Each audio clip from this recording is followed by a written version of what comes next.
أمته الراشدين المرشدين.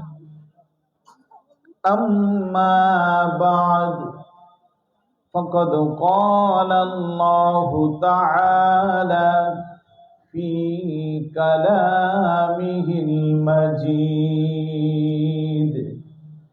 সকলে জবান খুলে পড়ি আউযু বিল্লাহি মিনাশ শাইতানির রাজিম। বিসমিল্লাহির রহমানির রহিম। ইয়া আইয়ুহাল্লাযীনা আমানু লা তারফা'উ أصواتكم فوق صوت النبي لا ترفعوا أصواتكم فوق صوت النبي ولا تجهروا له بالقول كجهر بعضكم لبعض أن تحبط أعمالكم وأنتم لا تشعرون. صدق الله مولانا العظيم وصدق رسوله النبي الحبيب الكريم. وقال تعالى في شان حبيبه مخبرا وآمرا إن الله وملائكته يصلون على النبي يا أيها الذين آمنوا صلوا عليه وسلموا تسليما.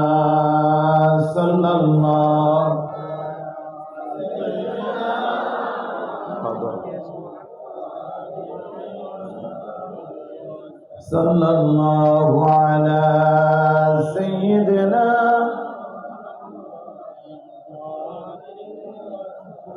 জবান খুলে মহব্বতে পড়ি আল্লাহুম্মা সাল্লি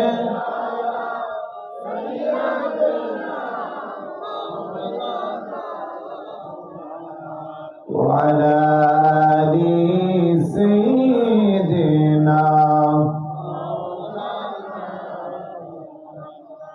এই দুনিয়া পড়ে রবে, আমরা একদিন থাকিব না।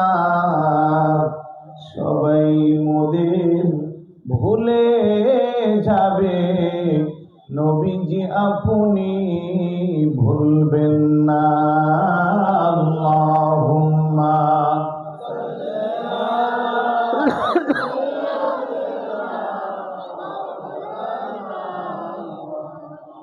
ওয়া আলা আলি সাইয়্যিদিনা। আর মুহাব্বতের আওয়াজে পড়ি আল্লাহুম্মা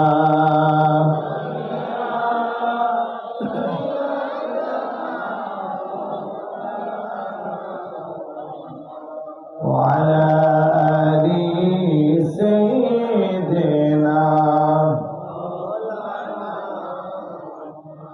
আদম যখন মাটি পানি, মোরে নবীজি খোদার রাসূল, যার উপরে পড়েন দুরূদ আল্লাহ তার ফেরেশতা কুল। আল্লাহুম্মা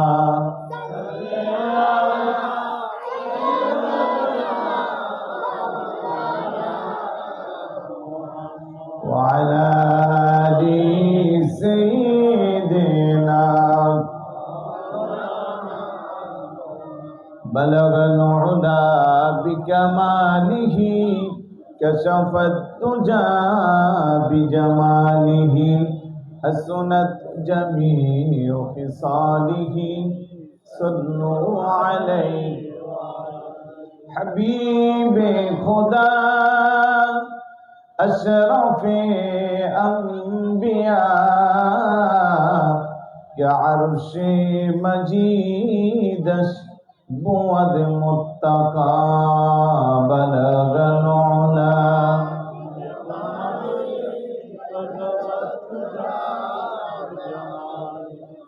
سنت جميع خصاله أكبادنا مجروحة من سيف هجر المصطفى طوبى لأهل بلدة فيها النبي المحتشم بلغ العلا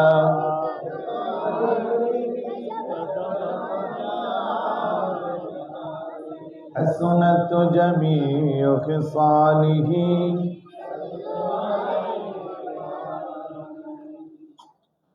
উপস্থিত চট্টগ্রাম শহরের বাকুলিয়া থানার অন্তর্গত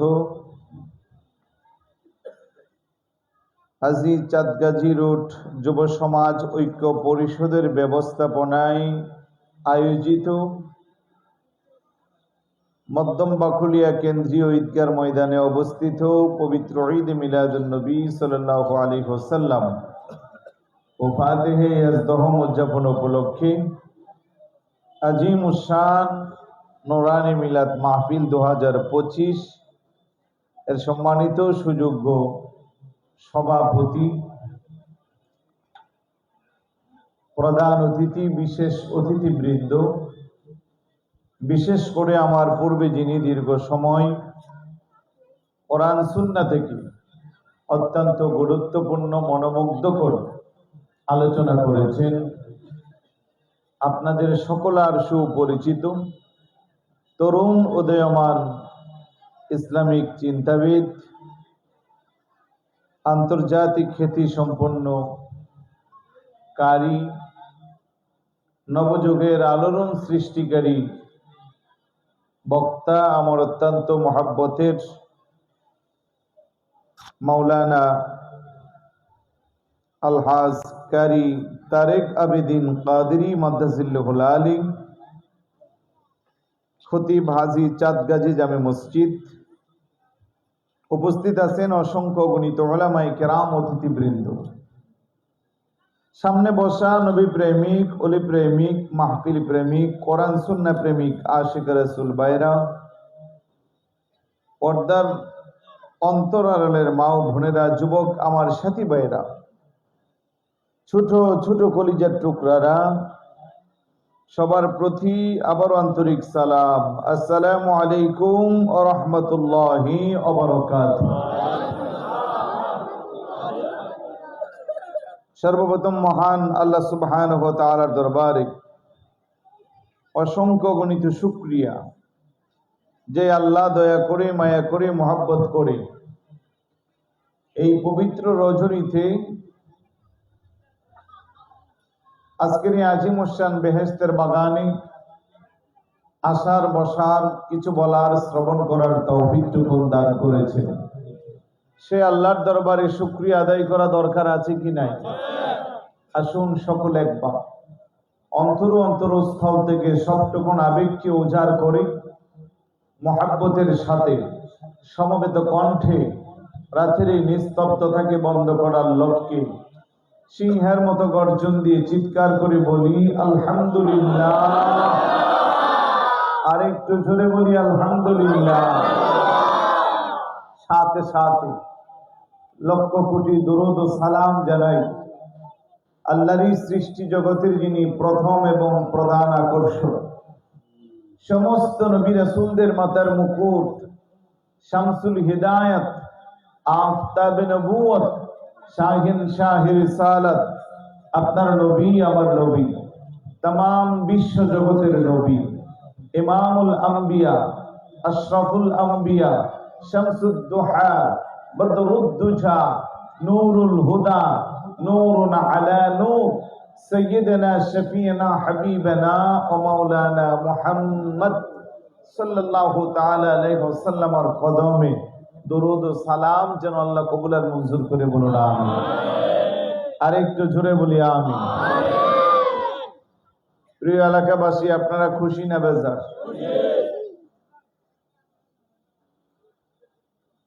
একজাক তরুণরা মিলে দীর্ঘ সময় কষ্ট করে এলাকাবাসীর সার্বিক সহযোগিতায় মুরব্বীদের বুদ্ধি পরামর্শে সুন্দর আয়োজন সাজিয়েছে। এতে আমরা সবাই কি খুশি? আলহামদুলিল্লাহ। এখনো যারা বিক্ষিপ্তভাবে বাহিরে আছেন,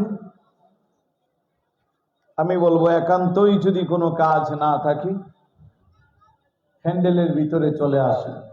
খুবই মনোমুগ্ধকর চমৎকার একটি আয়োজন, চতুর্দিক দিয়া খোলামেলা, সামনে তো পুকুর মনে হয় না, এবং আলোকসজ্জা সব মিলিয়ে একটা চমৎকার পরিবেশ।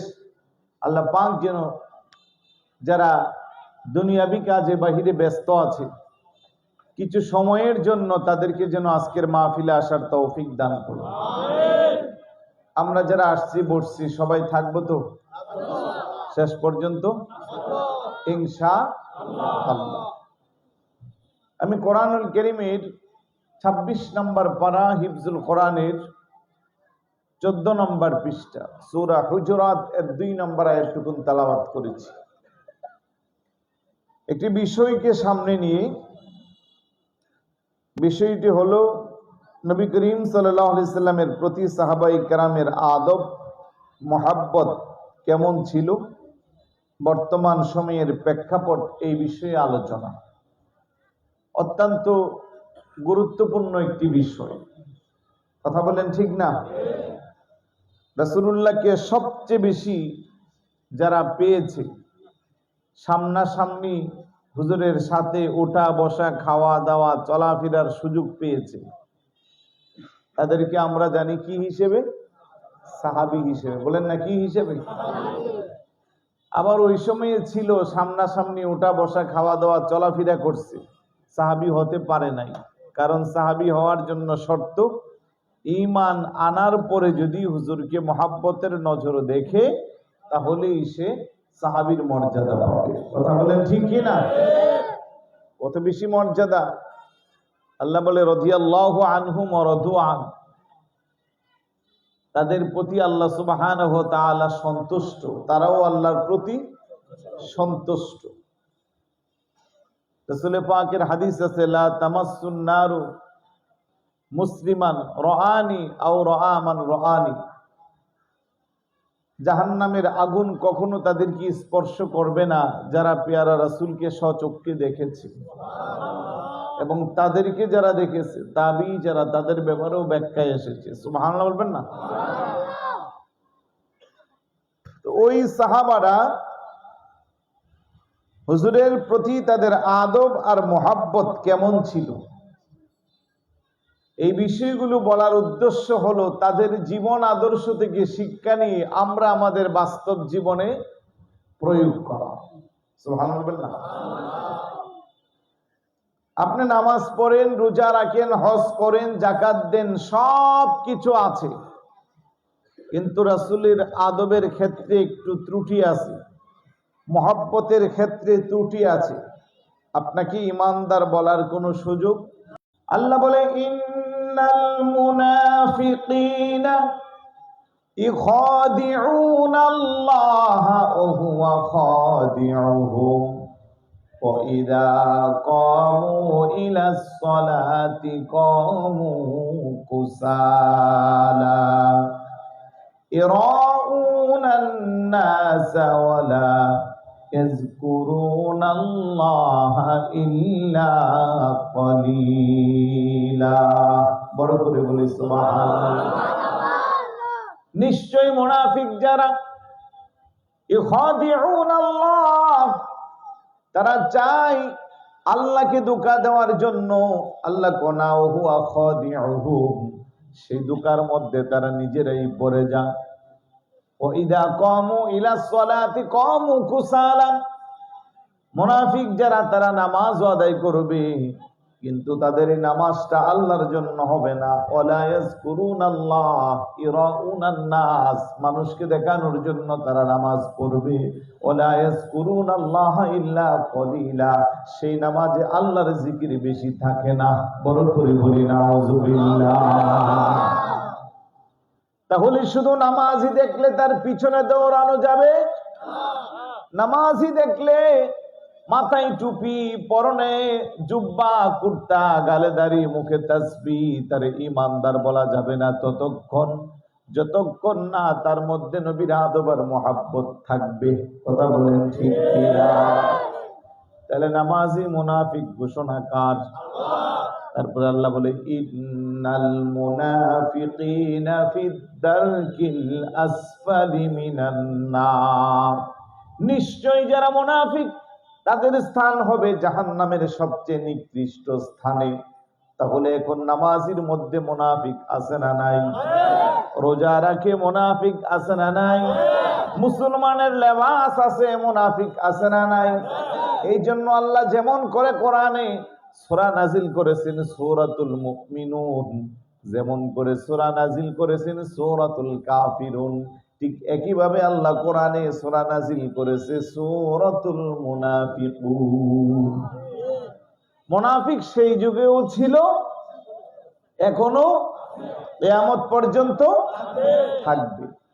আমার ভাইয়েরা বাবারা, আল্লাহ বলে ইয়া আইয়ুহাল্লাযীনা আমানু আতিউল্লাহ ওয়া আতিউর রাসূল, ওহি ঈমানদারেরা, তোমরা যারা ঈমান এনেছো, আতিউল্লাহ, আমি আল্লাহর ইতাআত করো, ওয়া আতিউর রাসূল, পাশাপাশি আমার রাসূলের ইতাআত করো। অপর জায়গা বলেন মাইয়ুতিউর রাসূল ফাকাদ আতাআল্লাহ। বড় করে বলি সুবহানাল্লাহ।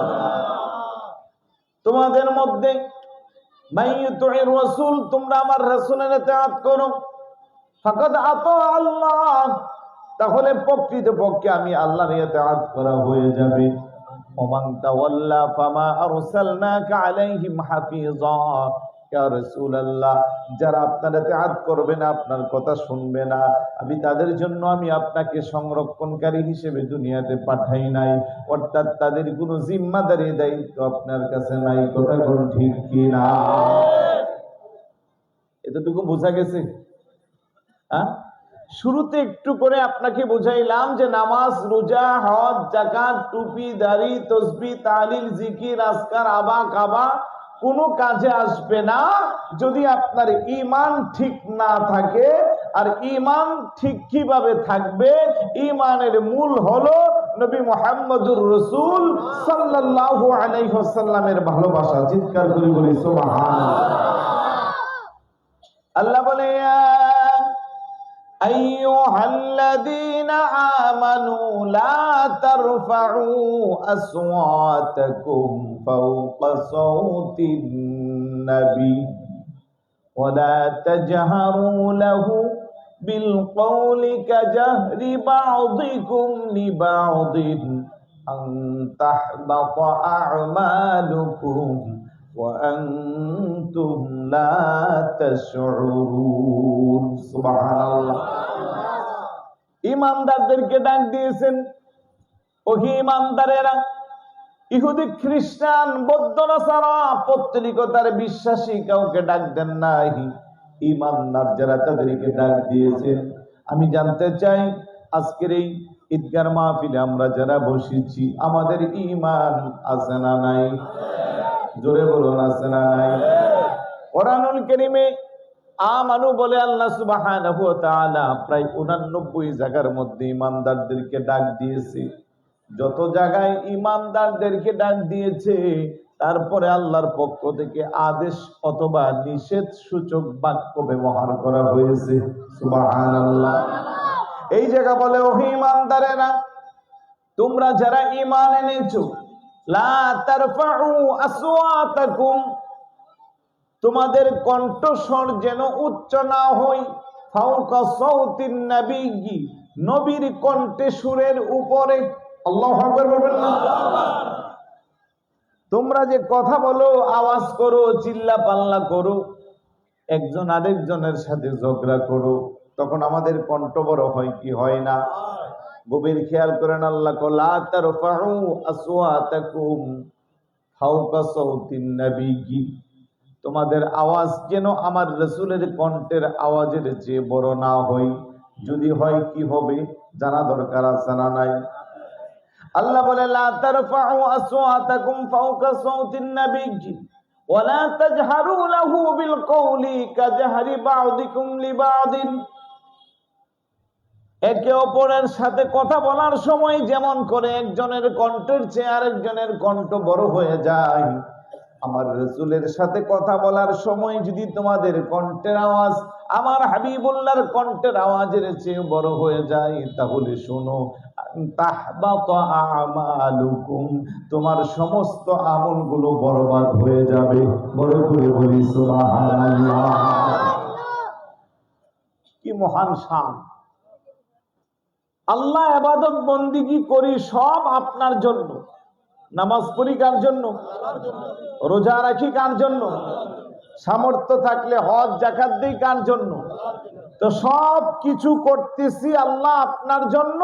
আর আপনি না কোরআনে ফায়সালা দিলেন যে আপনার হাবিবের কণ্ঠস্বরের উপরে যদি আমাদের কণ্ঠস্বরটা হয়, আওয়াজ যদি বড় হয়ে যায়, তাহলে আমাদের সবার আমল বরবাদ হয়ে যাবে। এটা তো একটা রহস্যময় কথা। কথা বলেন ঠিক না?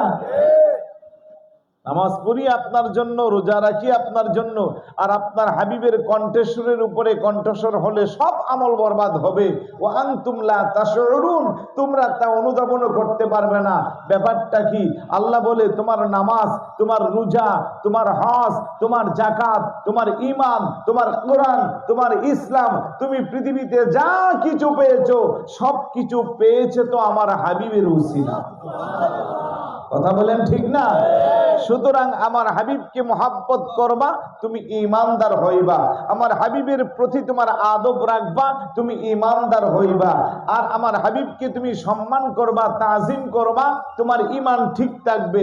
আর যখন তোমার ঈমান ঠিক থাকবে, তখনই তোমার ইবাদত বন্দেগী আমি আল্লাহর পর্যন্ত পৌঁছবে। আর যখন তোমার ঈমান ঠিক নাই, তুমি যখন আমার রাসূলের সাথে বেয়াদবি করবা, শব্দ চয়নে, ইশারা ইঙ্গিতে, কাজের মাধ্যমে, মন্তব্যের মাধ্যমে, লিখনির মাধ্যমে, ইচ্ছা করে হোক অনিচ্ছা করে হোক, তখন আর তোমার ঈমান থাকবে। আর ঈমান যখন তোমার থাকবে না, তখন তুমি বান্দার মূল্য আমি আল্লাহর কাছে নাই। সুবহানাল্লাহ বলেন না? বাবাজি, এতটুকু বোঝা গেছে। আমি কথা বলবো রাসূলে পাকের শান মানে আজমত, যেহেতু আমাকে বিষয়টা দেওয়া হয়েছে। সাহাবীরা কি করে নবীর প্রতি আদব আর মহাব্বত রেখেছিল, আর ১৫০০ বছর পরে এসে আমরা কিভাবে রাখি, এগুলো কিছু তো বলা দরকার আছে নাকি? বলে একটু মহাব্বত জিকির করে লা ইলাহা ইল্লাল্লাহ, লা ইলাহা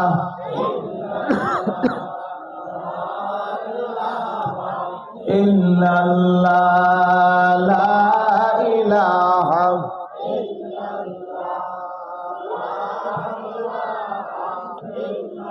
জোরে জোরে লা ইলাহা,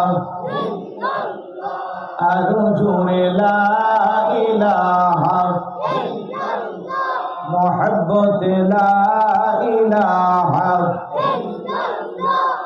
একসাথে লা ইলাহা, হাসবি রব্বি মা ফি কলবি, হাসবি রব্বি মা ফি কলবি, নূর মুহাম্মদ সাল্লাল্লাহু লা ইলাহা লা ইলাহা বেজান বহু দূরে মদিনা আমরা কেমনে যাব জানি না, বলেন বহু আমরা কেমনে যাব, দয়াল আল্লাহ দয়া করো, দয়াল দেখাও সোনার মদিনা, লা ইলাহা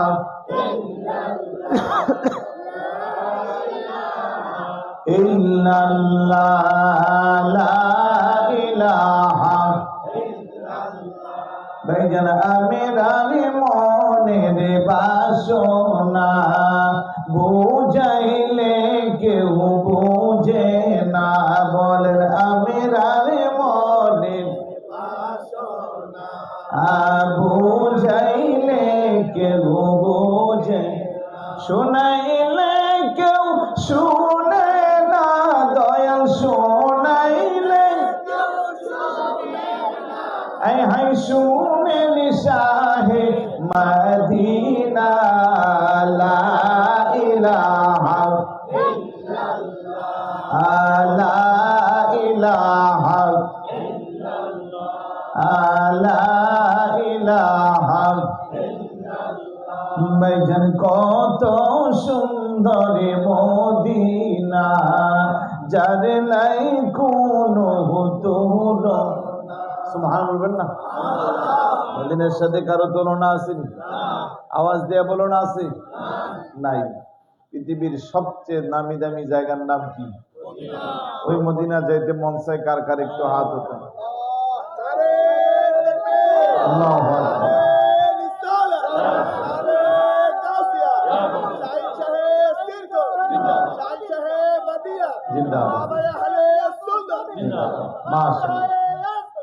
আল্লাহ যেন সবার জীবনে একবার হলেও নসিব করে। যারা দেখছি যেন বারবার দেখতে পারি। একটু ঘুম চলে আসছে অনেকের, রাত তো প্রায় 12টার উপরে, ঘুম আসাটাই স্বাভাবিক। শেষ করে দিব নাকি? এটা আওয়াজ দেয়া বলুন, ভালোবাসার জায়গা মদিনা, ভালো লাগা আওয়াজ হচ্ছে না, ভালোবাসার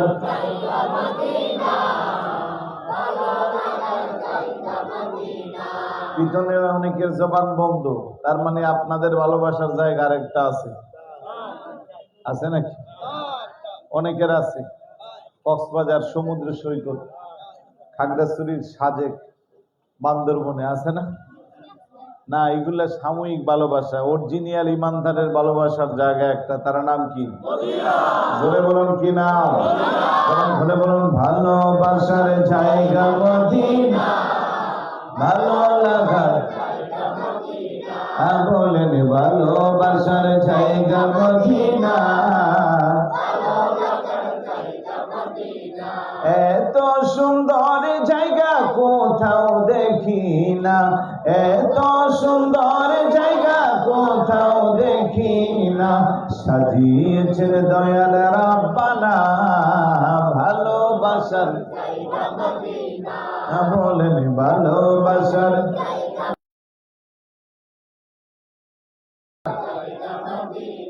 মদিনা শরীফে নূরের খজিনা, মদিনা শরীফে নূরের খজিনা, আশিক ছাড়া অন্য বুঝে না ভালোবাসার জায়গা মদিনা, বলেন ভালোবাসার জায়গা মদিনা, ভালো লাগা জায়গা মদিনা। আমাদের সকলের অনেক বেশি গুনাহ, আমাদের সকলের অনেক বেশি গুনাহ, তাই হাবিবের কদমে ছাড়ব না ভালোবাসার জায়গা মদিনা, বলেন ভালোবাসার জায়গা মদিনা, একদিন কবরে যাব কেউ তো যাবে না, একদিন কবরে যাব কেউ তো যাবে না, যাবে আমার শাহে বলেন যাবে আমার শাহে মদিনা, ভালোবাসার বলেন ভালোবাসার জায়গা মদিনা, ভালো লাগার যতই দুরুদ পড়ি তৃপ্তি মিটে না, যতই দুরুদ পড়ি তৃপ্তি মিটে না, মিলাদেও শান্তি থাকে না, ভালোবাসার বলেন ভালোবাসার জায়গা মদিনা, ভালো লাগার এত সুন্দর জায়গা কোথাও দেখি না, এত সুন্দর জায়গা কোথাও দেখি না, সাজিয়েছেন দয়াল রাব্বানা ভালোবাসার। জোরে বলি না মারহাবা। সত্যি আপনারা অনেক আশিকের রাসূল, নাত পড়লে বকশিশও পাওয়া যায়, মারহাবা বলি। তাইলে মাঝে মধ্যে নাত পড়তে হবে নাকি? কারণ আপনাদের যে খতিব সাহেব আছে উনি তো 3 in 1, একের ভিতর 3, বলেন না একের ভিতর 3। উনি একজন আন্তর্জাতিক কারি এবং ভালো আন্তর্জাতিক মানের একজন নাতখা, পাশাপাশি একজন বক্তা। তাহলে একের ভিতরে কি 3? তাহলে আপনাদের সৌভাগ্য, ওনার নাচ শোনার পরে আমার নাচ শুনে বকশিস দেওয়া মানে এটা ক্রেডিটটা ওনারই, কারণ উনি আপনাদেরকে নাচের মজা দিয়েছে। আলহামদুলিল্লাহ বলি সবাই। আমার গলা কিন্তু অলরেডি ঠান্ডাজনিত কারণে বসা আছে, তারপরও আমি চেষ্টা করব কিছু কথা বলার জন্য। মনোযোগ আসেনি সবার? তাহলে মাঝে মধ্যে ঘুমটা সরানোর জন্য নাতে রাসূল বলা দরকার আছে, কারণ আশিকে রাসূলদের ইমানের খোরাক হলো কি? আর আমার যে বিষয়টা এটা এক প্রকার নাতে রাসূলি, মানে রাসূলের প্রশংসা। সুবহানাল্লাহ বলবেন না? তাহলে সাহাবারা আমার নবীকে তাদের জানের চেয়ে বেশি মহাব্বত করত, ভালোবাসত। তাদের আদব কত বেশি ছিল আমি এসে যতটুকু শুনেছি, আপনাদের খতিব সাহেব আমার অত্যন্ত স্নেহের মাওলানা কারি তারেক আবেদিন কাদেরী সাহেব সাইয়েদনা আবু বকর সিদ্দিক রাদিয়াল্লাহু তাআলা আনহুর ব্যাপারে আলোচনা করেছিলেন। কথা বলেন ঠিক না?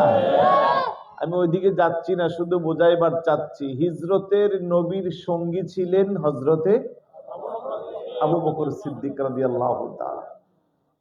6 মাস আগে কোনো একদিন সিদ্ধান্ত হয়েছিল যে আবু বকর, আল্লাহর পক্ষ থেকে ফয়সালা হলে আমরা হয়তো মক্কা ত্যাগ করে মদিনা হিজরত করব। আমি মনে মনে সিদ্ধান্ত নিয়েছি আপনি হবেন আমার হিজরতের সঙ্গী। 6 মাস পরে আল্লাহর পক্ষ থেকে ফয়সালা আসলো, আমার নবী আপনার নবী তৎক্ষণাৎ সিদ্ধান্ত নিল মক্কায় ত্যাগ করে হিজরতের জন্য মদিনায় রওনা দিবে। রাতের বেলা যখন সবাই ঘুমিয়ে গেল, ওই না আবু বকর সিদ্দিক রাদিয়াল্লাহু তাআলা আনহুর ঘরের দরজার সামনে যাইয়া ছোট্ট করে একটা ডাক দিয়েছে, আবু বকর আপনি বাড়িতে আসেননি। একটা ডাক দিতে দেরি, সঙ্গে সঙ্গে দরজা খুইলা লাব্বাইকা ইয়া রাসূলুল্লাহ বলে হাজির। চিৎকার করে বলে সুবহানাল্লাহ। আমার নবী আশ্চর্য হয়ে গেল, রে আবু বকর, এই গভীর রজনীতে একটা ডাকের বেশি আপনাকে 2টা ডাক দিতে হলো না, তার রহস্যটা কি? ডাক দেখো ইয়া রাসূলুল্লাহ, আজ থেকে 6 মাস আগে আপনি প্রস্তাব দিয়েছিলেন আবু বকর আপনি হবেন আমার হিজরতের সাথী। খোদার কসম গো নবীজি, ওই দিন থেকে আমি আবু বকর রাতের বেলা একটা ফুটাও ঘুমাই না, আমার ফিটটা দরজার পাশে লাগাইয়া কানটাকে সজাগ করে রাখি, কারণ আপনি রাসূল যদি একটার বেশি দুইটা ডাক দিতে হয় আপনার কষ্ট হবে, আপনার যেন কষ্ট না হয় সেই জন্য আমি আবু বকর বিগত 6 মাস যাবত রাতের বেলা বিছানায় কোনো পিঠ লাগাই না। চিৎকার করে বলি সুবহানাল্লাহ। আমার ভাইয়েরা বাবারা, কেমন আদব! আমার নবীর হিজরতের সঙ্গী হয়ে রওনা দিল। ওই দিক দিয়া মক্কার কাফের মুশরিকেরা পাগল পারা হয়ে আবু বকর আর আমার নবীকে খোঁজাখুঁজি শুরু করে দিল। আহারে, এই বছর হজে যাই আমি ওই গারে সুর জমিন থেকে 5000 ফিট উপরে যে গুহার মধ্যে আমার নবী আবু বকর সিদ্দিক রাদিয়াল্লাহু তাআলা আনহুকে নিয়ে প্রবেশ করেছিল, যে গর্তের মধ্যে, যে গুহার মধ্যে আবু বকর সিদ্দিক রাদিয়াল্লাহু তাআলা আনহুকে সর্পে দংশন করেছে, ওই গর্তের ভিতরে প্রবেশ করে 2 রাকাত নফল নামাজ পড়েছি। ফজরের নামাজের সময় রওনা দিয়েছি। ফজরের নামাজের আজান হইল, ওই পাহাড়ের নিচে নামাজ পড়ে রওনা দিয়েছি। প্রায় 3 ঘন্টা সময় লাগছে। বিশ্বাস করবেন, আমি এত হাঁটার মানুষ না, শরীরও আমার তত স্ট্রং না, হাঁটার অভ্যাসও নাই, কিন্তু একমাত্র শুধু বারবার মনে পড়লো আজ থেকে 1450 বছর পূর্বে কেমন করে আমার নবীকে কাঁধ মোবারকে নিয়া আবু বকর সিদ্দিক রাদিয়াল্লাহু তাআলা আনহু চৌরা পাহাড়ে উঠছে। আল্লাহু আকবার। বিশ্বাস করবেন, প্রথম তো আধা ঘন্টার মতো উঠছি, তারপরে বাঁকা বাঁকা রাস্তা, মাঝখানে এমন কিছু আছে পায়ের ব্যালেন্স রাখতে কষ্ট হয়ে যায়। জানি না কেউ উঠছেন কিনা, খুব কম হাজিরা ওঠে, সাহস পায় না। জাবালি নূরে সবাই উঠে, কিন্তু জাবালি সুরে উঠে না। জাবালে নূর হলো 2000 ফিট উপরে, আর ওইটা 5500 ফিট উপরে, ঘুরে ঘুরে উঠতে হয়। শেষ সময় অনেক কষ্ট, একটু ব্যালেন্স ছাড়া হলে খুঁজেও পাওয়া যাবে না। কিন্তু আল্লাহর কি মেহেরবানি, আমি প্রথমে মাঝপথে মন ভাঙ্গার পরে দেখতেছি কিছু পাকিস্তানি হাজিরা নামতেছে, যাদের বয়স আমার সভাপতির চেয়ে আরো বেশি। ওনাদেরকে জিজ্ঞাসা করলাম, ওনারা খুব আনন্দ নিয়ে আছে, আমার কাছে ভিডিও আছে। 80 উপরে হবে এক মহিলা, একেবারে গোচা হয়ে গেছে, লাঠি ভর করে করে উঠতেছে। একেবারে পাহাড়ের চৌড়ায় যায়, যখন আর পারি না, আমার সাথে আমরা 4 জন না 5 জন ছিলাম। একজন তো এক প্রকার মাঝপথে সিদ্ধান্ত যে আমি মনে আর পারবো না। আমি বলছি যে এমনটা বলিয়েন না, আপনি এরকম বললে আমাদের সাহস কমে যাবে, মন ভেঙে যাবে। কাছাকাছি যায় যখন বুড়ি মহিলাকে দেখলাম যে লাঠি বর করে করে উপরতে উঠতেছে, তখন বললাম যে আহারে আমাদের কি কষ্ট। ওনারে জিজ্ঞাসা করলাম, উনি হাসে, খুশি। বলবেন না? নামার সময় দেখলাম পাকিস্তানের আরেক হাজি, একটা ইয়ং ছেলে, তার বাবার বয়স এরকম আপনাদের মতো, কান্দে নিয়ে নামতেছে। বললাম যে কি ভাই, এত কষ্ট করে কাঁধে নিচ্ছেন? আমি আবু বকর সিদ্দিক রাদিয়াল্লাহু তাআলা আনহুর সুন্নত আদায় করতেছি, আমি তো আর রাসূলকে পাবো না, আমি আমার বাবাকে কাঁধে নিয়ে নামতেছি। ওই পাহাড়ের চৌড়ায় উঠে আমরা ওইখানে মিলাদ কিয়াম করেছি, অনেক মানুষ জমায়েত হয়েছে, আলহামদুলিল্লাহ। তো সেই আবু বকর সিদ্দিক রাদিয়াল্লাহু তাআলা আনহু হিজরতের রজনীতে একটা ডাকের বেশি 2টা ডাক দেয় নাই। এবং হুজুরকে কতক্ষণ কাঁদে, হুজুরকে নিয়ে যখন হাঁটে ছোট বাচ্চার মতো, একবার ডান দিকে একবার বাম দিকে ঘোরাঘুরি করে তারপরে হাঁটে। আমার নবী জিজ্ঞাসা করে, কেন এমনটা করেন? ও ইয়া রাসূলুল্লাহ, কাফেররা যে কোনো সময় দূর থেকে পাথর মারতে পারে, আমি আপনাকে চতুর্দিক দিয়ে বেষ্টনী দিয়ে রাখি, পাথর কিংবা তীর ভল্লম আসলে যেন আমার গায়ে আগে পড়ে। লম্বা চূড়া কথা জানেন আপনারা, গুহার মুখে যাইয়া রাসূলুল্লাহ সাল্লাল্লাহু আলাইহি ওয়াসাল্লাম ভিতরে প্রবেশ করবে, বিষাক্ত সর্প থাকতে পারে। গুহার ভিতরে প্রবেশ করে দেখে প্রায় 70টার মতো ছিদ্র আছে। কয়টা? চিন্তা করলো কিভাবে রাসূলুল্লাহকে দেওয়া যায়। নিজে আগে প্রবেশ করে শরীরের জামা খুললা প্রত্যেকটা ছিদ্র বন্ধ করেছে। জামা ছিঁড়তে ছিঁড়তে এমন এক অবস্থা হলো, লুঙ্গি এখন পরাই আছে, আরেকটু ছিঁড়তে গেলে শরীয়তের খেলাপ হবে। শরীয়ত রক্ষা করা যেমন দায়িত্ব, রাসূলুল্লাহকে খেদমত করা, রক্ষা করাও ইমানি দায়িত্ব। একটা ছিদ্র বাকি আছে, চিন্তা করলো এই জায়গা না হয় আমার পাঠাই দিয়ে রাখবো।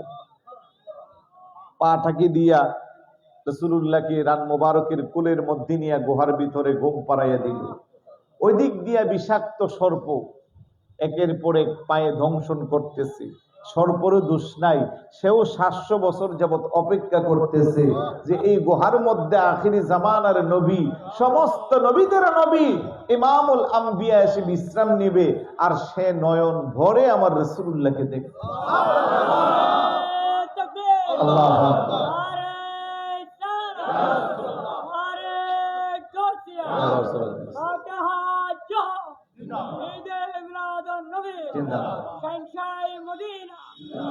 আমার ভাইয়েরা বাবারা, বিষাক্ত সর্পের আঘাতে সমস্ত শরীরটা বিষে যখন জর্জরিত, নড়াচড়া করে না।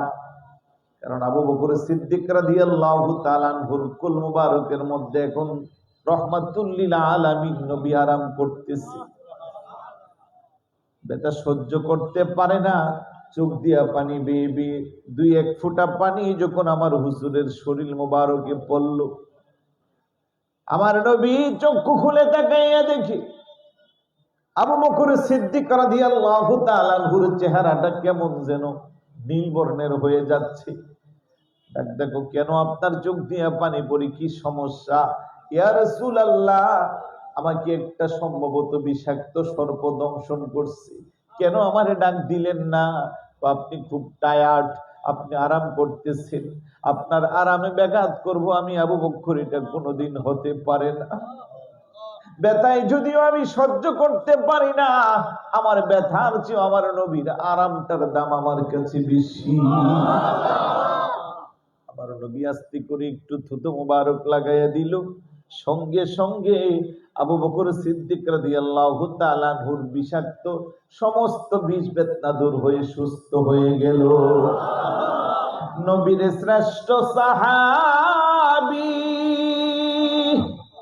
হযরত আবু বকর সিদ্দিক বলেন, নবীর শ্রেষ্ঠ সাহাবী আবু বকর পিছনে জবান খুলে, নবীর শ্রেষ্ঠ সাহাবী আবু বকর সিদ্দিক ভালোবেসে শুইল পাশে, ভালোবেসে শুইল পাশে, যায়া দেখো মদিনা মদিনা মদিনা, আশিক মুমিনের ঠিকানা। বলেন মদিনা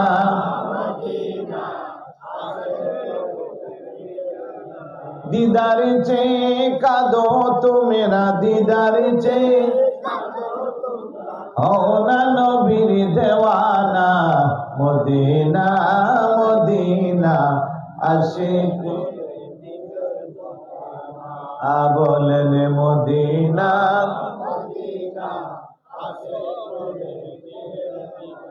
জালালউদ্দিন সুয়ুতি ৭৫ বারে দেখিল নবীজি, সুবহানাল্লাহ। জালালউদ্দিন সুয়ুতি ৭৫ বারে দেখিল নবীজি, এতবার দেখিয়াও নবী, এতবার দেখিয়াও নবী, তৃপ্তি তাহার মিটল না। মদিনা মদিনা আশিক মুমিনের ঠিকানা। বলেন মদিনা আশিক মুমিনের ঠিকানা। দিদার চে কাদো তুমি না, দিদার চে হো না নবীর দেওয়ানা। মদিনা মদিনা আশিক মুমিনের ঠিকানা। জোরে বলি মারহাবা, আরেকটু জোরে বলি মারহাবা। আমি বুঝাইবার চাইলাম সাহাবীরা আমার নবীকে কত বেশি আদব করত, কত বেশি ভালোবাসত। কোনো কিছু জিজ্ঞাসা করলে তারা বলতো ফিদাকা আবি ওয়া উম্মি ইয়া রাসূলুল্লাহ, আমার আব্বা আম্মা আপনার কদমে উৎসর্গ হোক। সুবহানাল্লাহ বলবেন না? কোন কিছু বললে বলতো আল্লাহু আ'লামু ওয়া রাসূলুহু, আল্লাহ এবং আল্লাহর রাসূলই ভালো জানে। আদব কাহাকে বলে? আহারে, এই জন্যই তো সাহাবাদের এত মর্যাদা। যার আদব বেশি তার জীবনে মর্যাদা তত বেশি। আদব নাই, বেআদব মাহরুমে গাছতে আজ ফজলে রব। কথা কোন ঠিক কিনা? আজকে অনেক বড় বড় নামি দামি আলেম আছে, যাদের নামের আগে আল্লামা, মুহাদ্দিস, মুফতি, মুফাসসির, পিছনে অনেক শব্দ আছে, অনেক লকব আছে। হাজার হাজার মানুষ যাদেরকে ভালোবাসে, যাদের মাহফিলে হাজার হাজার মানুষ যেখানে সমবেত হয়, কিন্তু তারা যখন নবীর শানে বেয়াদবি করে, শব্দ চয়নে বেয়াদবি করে, নবীর সম্মান আজমত কমাইতে চায়, উম্মাহাতুল মুমিনিন আম্মা জানদের সম্মান কমাইতে চাই, তখন তাদের মূল্য ঈমানদারের কাছে জুতার তলার নিচে। কথা কোন ঠিক কিনা? নবীকে মহাব্বত করেন, ভালোবাসেন, আপনার মর্যাদা বাড়াবে কি? আর আকাশচুম্বী আপনার মর্যাদা থাকবে। নবীর শানে গুস্তাখি করবেন, নবীর শানে বেয়াদবি করবেন, নবীর শান কমাইবার চাইবেন, অটোমেটিক আপনার শান কমাইবে কে? আর একটু জোরে বলুন। এই সাম্প্রতিক সময়ে অনেক বক্তা লাগামহীন বক্তব্য দিয়েছে, অনেক ইমানদারদের হৃদয়ে আঘাত দিয়েছে, অনেক মানুষের হৃদয় থেকে উঠে গেছে। আমি তো তাদের ব্যাপারে বলতে চাই না, কিন্তু ঈমান রক্ষার জন্য যা বলার প্রয়োজন তাই বলতে চাই। সাম্প্রতিক সময়ে দেখলাম অনেক ঘরানার বিভিন্ন মতের আলেমরা, মুরব্বী থেকে শুরু করে জোয়ান আলেমরা মিস্ত্রি ভাষায় তাদেরকে গালি দিয়েছে। কথা বলেন ঠিক না? কেউ বলেছে এইগুলারে পাবনা পাগলা হাসপাতালে পাঠানো দরকার, কেউ বলেছে মেয়াদ উত্তীর্ণ গাঁজা খেয়েছে। কথা কোন ঠিক না? আবার কেউ বলেছে জন্মের ঠিক নাই। এক একজন এক এক ভাবে বিভিন্ন কথা বলছে। আমি বলবো, আমি ওই ভাষা বলার প্রয়োজন নাই, আমি শুধু ওই সমস্ত ভাইদেরকে বলবো, তুমি যেই নবীর শান ছোট করতে চাও, তুমি যেই নবীর শান ছাটু করতে চাও, ইচ্ছা করে করো আর অনিচ্ছা করে করো, যেভাবেই করো না কেন, নবীর শানে বেয়াদবি হইলে ইহানাতুল আম্বিয়াই কুফরুন, উসুলের ফতোয়া হইল নবীর সম্মানে আজমতে আঘাত আসবে, এমন কিছু করলে এটা কুফুরের শামিল হবে। আর যার মাধ্যমে কুফুর প্রকাশ হইবে, প্রকাশ্যে সবার সামনে তওবা করে কালেমা না পড়লে তার ঈমান থাকবে না। কথা কোন ঠিক কিনা? খবরদার, ইচ্ছা করে হোক অনিচ্ছা হোক, কাজের মাধ্যমে হোক, কর্মের মাধ্যমে হোক, লিখনের মাধ্যমে হোক, মনসম্মতির মাধ্যমে হোক, একভাবে না একভাবেই যদি রাসূলুল্লাহর শানে আঘাত আসে, তাহলে তার ঈমান থাকবে। ভাঙ্গা বলা দরকার আছে নাকি? আমি ফিতনা ফাসাদ পছন্দ করি। আমি আমার ঈমান রক্ষার জন্য আমার ঈমানি ভাইদেরকে কোরআন সুন্নাহর মেসেজটা দিতে চাই। আপনি আমি রাসূলুল্লাহর শান ছোট করলেই আর কতটুকু হবে? আল্লাহ কো রাফা'না লাকা যিকরাক, যার মর্যাদা বুলন্দ করেছে কি? আল্লাহ। কেমন ভাবে করেছে? নবীর যখন যেটা ইচ্ছা হয়, ইচ্ছা হইতে দেরি, আল্লাহ পূরণ করতে দেরি না। কথা বললে তো লম্বা হয়ে যাবে, ধৈর্য আছে না বিরক্ত হয়ে যাবে?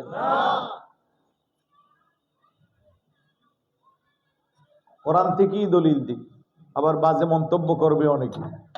উল্টাপাল্টা কথা বলার দরকার নাই, কোরআনে যা আছে তা বলেই শেষ করা যায় না। আমার ভাইয়েরা, বাবারা, আমার নবীকে আমার আল্লাহ কত বেশি প্রাধান্য দেই, কত বেশি পায়রুটি দেই, কত বেশি আমার আল্লাহ নবীকে মহাব্বত করে সম্মান করে। এই জন্য সাহাবারাও নবীকে মহাব্বত আর সম্মান কম করত না। সুবহানাল্লাহ।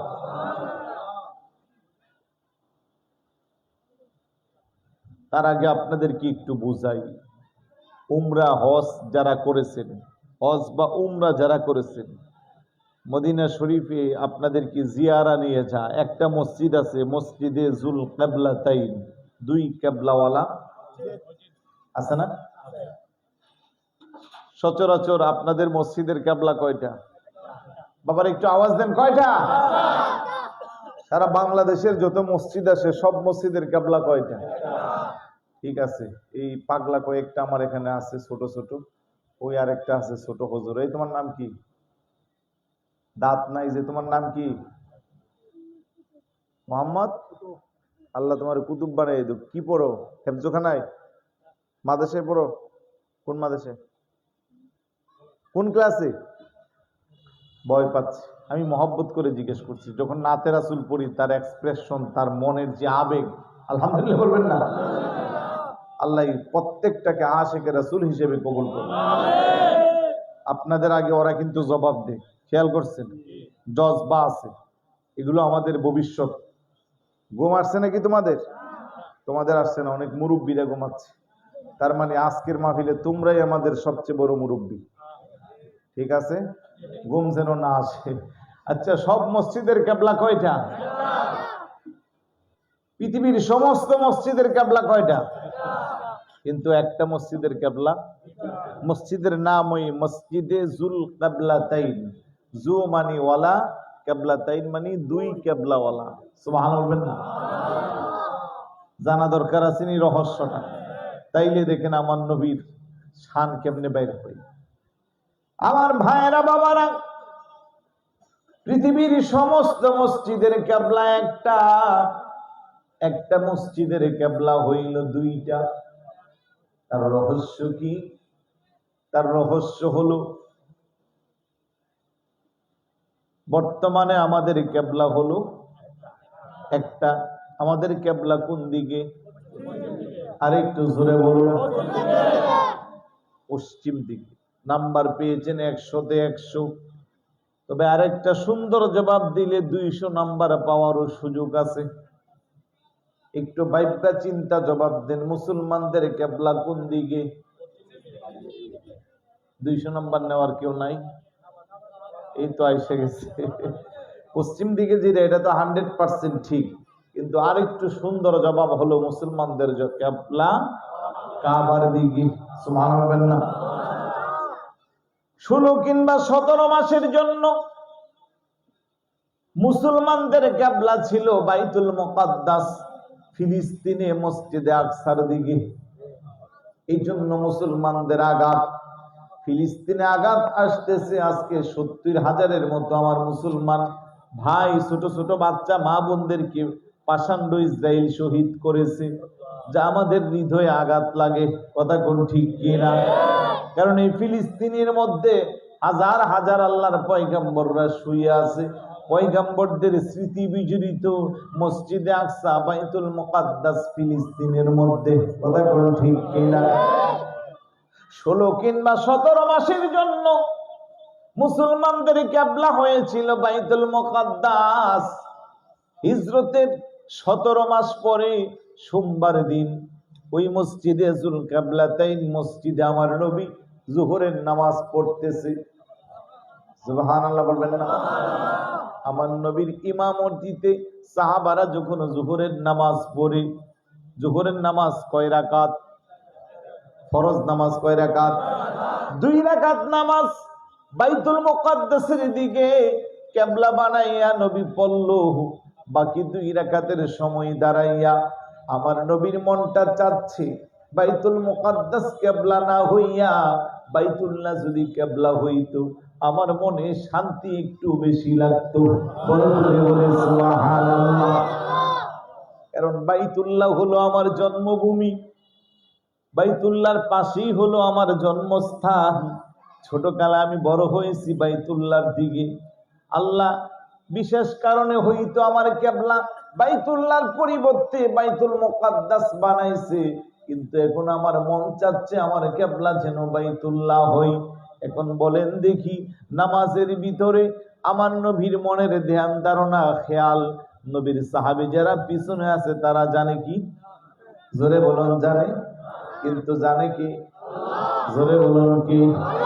আল্লাহ কতটুকুন ভালোবাসলে, কতটুকুন তাজিম করলে, কতটুকুন মহাব্বত করলে নামাজের ভিতরে আল্লাহ হুকুম দিচ্ছে, হাবিব ও জিবরাইল যাও যাও তাড়াতাড়ি যাও, আমার দুস্থ হাবিবুল্লাহকে জানাইয়া দাও দুস্থের কিবলা যেই দিকে কিবলা করে নামাজ পড়লে শান্তি লাগবে, আমার দুস্থরে বলো কিবলা যেন সেই দিকে ঘুরাইয়া দে।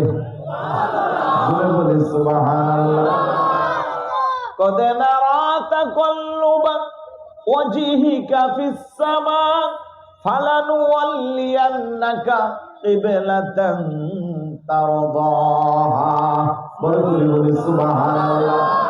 জিবরাইল আমার দুস্থকে বলো সেই দিকে কিবলা করে নামাজ পড়লে আমার হাবিবের শান্তি লাগবে, সেই দিকে যেন কিবলাটা ঘুরাইয়া দে। এতক্ষণ 2 রাকাত নামাজ বাইতুল মুকাদ্দাসের দিকে হইয়া আমার নবী আদায় করলো, আল্লাহর পক্ষ থেকে হুকুম পাইয়া এখন সঙ্গে সঙ্গে কিবলা ঘুরাইয়া বাইতুল্লাহর দিকে কিবলা করলো। সাহাবারাও নবীর সাথে কিবলা ঘুরাইয়া দিল। মসজিদের কিবলা ছিল একটা, এখন হয়ে গেল 2টা। বড় করে বলি সুবহানাল্লাহ। যতদিন পৃথিবী থাকবে আমার নবীর আজমত সম্মান মর্যাদার জন্য এই মসজিদও থাকবে। হাজিরা যখন মক্কা যাবে, মদিনা যাবে, ওই মদিনা থেকে মসজিদে যুলকিবলাতাইন ঘোরার জন্য সব হাজিরা যা।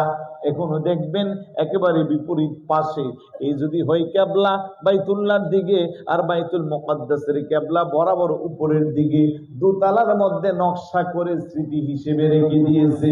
কিন্তু যে কোনো সময় তো মসজিদের উপরে চাইলে মসজিদটারে ধ্বংস করে দিতে পারে, যেহেতু তাদের কাজই হলো রাসূলের সম্মান আজমতলা স্থাপনা ধ্বংস করা। কথা কোন ঠিক কিনা? এই জন্য আমার আল্লাহকে শুধু মসজিদের মধ্যে আমি সীমাবদ্ধ রাখলাম না, আমার হাবিবের এই সম্মান আজমতটাকে আমি কোরআনের মধ্যে রেকর্ড করে দিলাম। সুবহানাল্লাহ।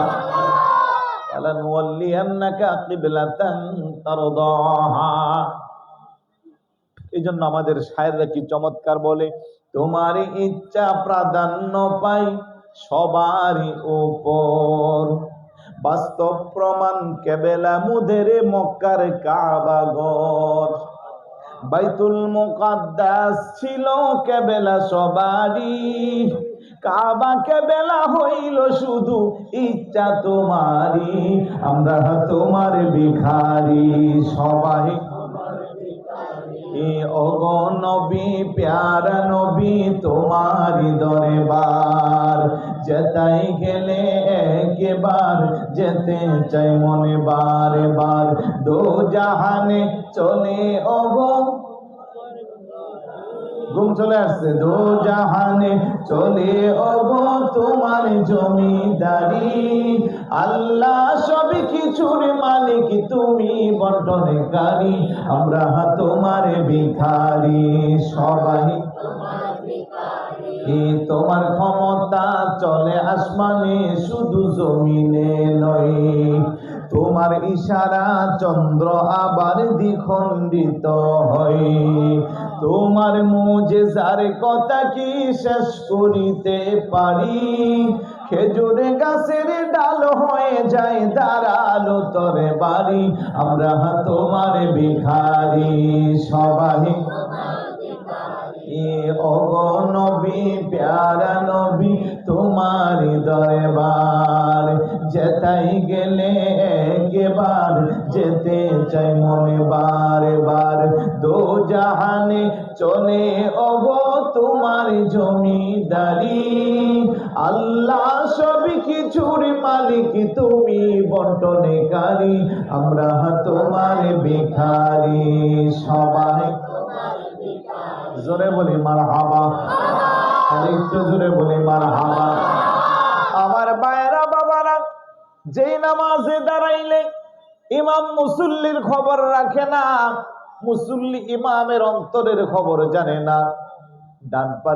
ডান পাশের মুসল্লি বাম পাশের মুসল্লির অন্তরের খবর জানে না। ওই নামাজের একাগ্র চিত্ত অবস্থায় আপনার নবী আমার নবী যখন নামাজ পড়ে, আমার নবীর মনে খেয়াল আসতে দেরি, আল্লাহ তো বলতে পারতো যে হাবিব নামাজের সালাম ফিরাইয়া কিবলাটা পরিবর্তন করেন, কিংবা জোহরের নামাজটা বাইতুল মুকাদ্দাসের দিকে পড়ে ফেলেন, আসরের সময় না হয়ে কিবলা পরিবর্তন করবেন। কিন্তু আমার আল্লাহ না, আমার হাবিবের মন যখন যা চাহি 1 সেকেন্ড দেরি করা যাবে না, কারণ হাবিবের মন খুশি করাই হইল আমি আল্লাহর পছন্দের কাজ। ডাক দেখো হাবিব, আর দেরি করা দরকার নাই, এখন মন চাইছে এখনই কিবলা পরিবর্তন করেন। এই জন্য কিবলা ছিল একদিকে, কিবলা হয়ে গেল আরেক দিকে, মুহূর্ত দেরি হয় নাই। চিৎকার করে বলি সুবহানাল্লাহ। তো বেশি আমার নবীর শান, সুবহানাল্লাহ না? আর ওই নবীকে কেউ বলে নবী আমার বড় ভাইয়ের মতো, কেউ বলে নবী রাখাল, কেউ বলে নবীর জীবনের গুনার কোনো শেষ নাই, কেউ বলে শয়তান এসে আমার নবীর নাকি ওয়াসওয়াসা দিয়েছে, আমার নবী নাকি শয়তান রে কইছে তুই আমারে অনেক ক্ষতি করছস। আজকে শুনলাম আরেক ডেলিভারি, ওই 90 সালের এক পাগল আছে, কত রকমের পাগলামি তার হিসাব নাই। কথা কোন ঠিক কিনা? এই জন্য বলবো খবরদার, সাবধান। নবীর সাহাবীরা আমার নবীর যেই মানদণ্ডে দেখেছে, সেই মানদণ্ডে একমাত্র দেখে ওই দল আকীদা যাদের আহলে সুন্নাত ওয়াল জামাত, বলি সুবহানাল্লাহ। নবীর সাহাবারা নবীর কোন মানদণ্ডে দেখছে? হাসান ইবনে সাবিত রাদিয়াল্লাহু তাআলা, নবী প্রেমিক সাহাবী, মসজিদে নববী শরীফের মধ্যে যার শানে চামড়ার গালিচা বিছিয়ে দেওয়া হইতো, যিনি আমার নবীর চেহারা মোবারকের দিকে তাকাইয়া তাকাইয়া কবিতা লিখতো। সুবহানাল্লাহ। শেষ করে দিলে ভালো হয়। 10 মিনিট নাকি? ঘুমাচ্ছেন তো? নবী প্রেমিক সাহাবী হাসান ইবনে সাবিত রাদিয়াল্লাহু তাআলা আমার নবীর চেহারা মোবারকের দিকে তাকাইয়া নবীর শানে কবিতা লিখি, ও আহসানু মিনকা লাম তারা কাত্তু আইনি ওয়া আজমালু মিনকা লাম তালিদিন নিসা খুলিকতা মুবাররাআম মিন কুল্লি আইবিন কাআন্নাকা কদ খুলিকতা কামা তাশাউ। চিৎকার করে বলে সুবহানাল্লাহ। কিছু বুঝেন নাই, তারপরেও মজা লাগছে। হ্যাঁ, আরবি কবিতা কি বলে শোনেন। সাবিকু আহসানু মিন কালাম তারাকাতু আইনি, খোদার কসম গো নবীজি, আমার এই দুই চক্ষু আপনার মতো এমন সুন্দর সুশ্রী পৃথিবীতে আর কাউকে দেখে নাই। ওয়া আজমালু মিন কালাম তালিদিন নিসা, দেখবে কেমন করে পৃথিবীর কোন মা তার গর্ভে এমন দামি সন্তান প্রসব করেন নাই। খুলিকতা মুবাররাআম মিন কুল্লি আইবিন, আমার আল্লাহ আপনারে সৃষ্টি করেছে, আপনার কোনো দোষ নাই, ত্রুটি নাই। কাআন্নাকা কদ খুলিকতা কামা তাশাউ, আপনার সাথে পৃথিবীর কারো সাথে কোনো তুলনাও নাই। বড় করে বলি সুবহানাল্লাহ। আমার নবীর সাথে কারো তুলনা আছে নাকি? জোরে বলুন। আমার নবীর মতো করে আল্লাহ কাউকে বানাইছে? কিন্তু বড় দুঃখ লাগে, বড় আফসোস লাগে, বড় বড় আল্লামা সেজে কোন নবী আমাদের মতো সাধারণ মানুষ বলে কি বলে না, নবীর শান ছোট হয় এমন বক্তব্য দেই কি দেই না, তাদের সাথে আমাদের কোনো। আরে শুধু নবী না, আম্মা জান খাদিজাতুল কুবরা রাদিয়াল্লাহু তাআলা আনহার শানও বেয়াদবি করে। সাম্প্রতিক সময়ে আবার আরেকজন কো আম্মা জান নামাজও পড়ছে না, রোজাও রাখছে না, পর্দাও করছে না। আরেকটু জোরে বলি নাউজুবিল্লাহ।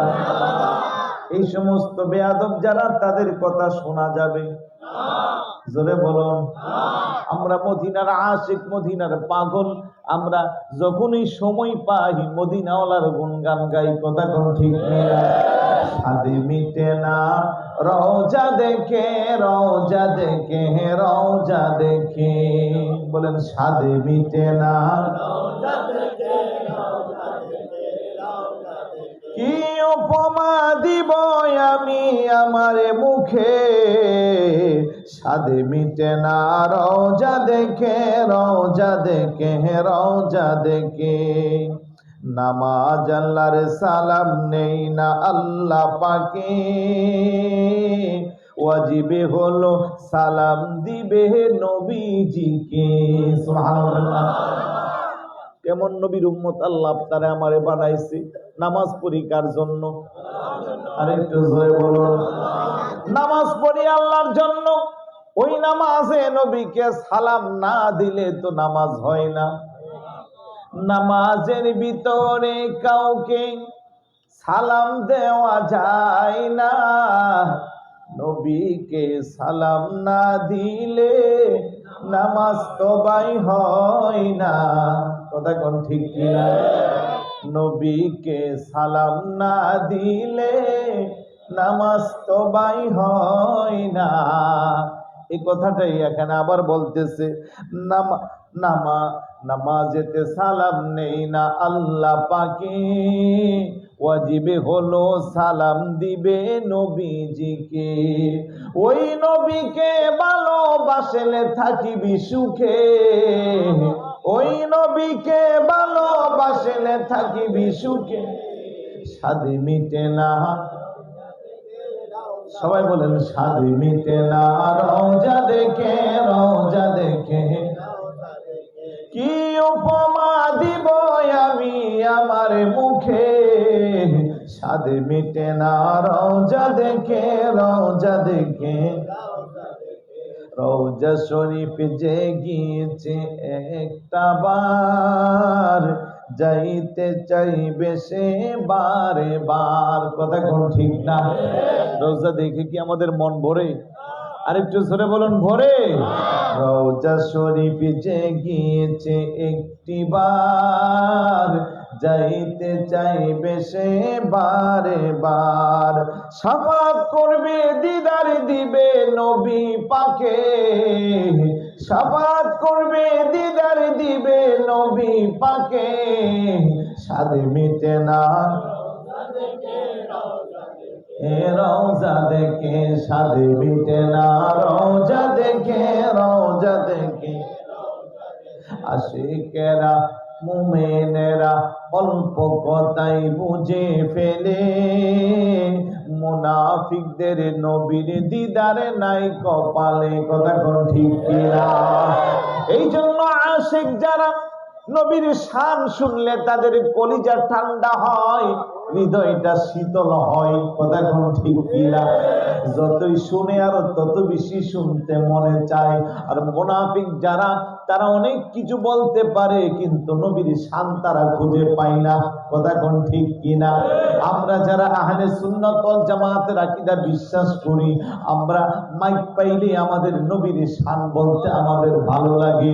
যতই বলি, যতই শুনি, তৃপ্তি মিটে না। কথা কোন ঠিক কিনা?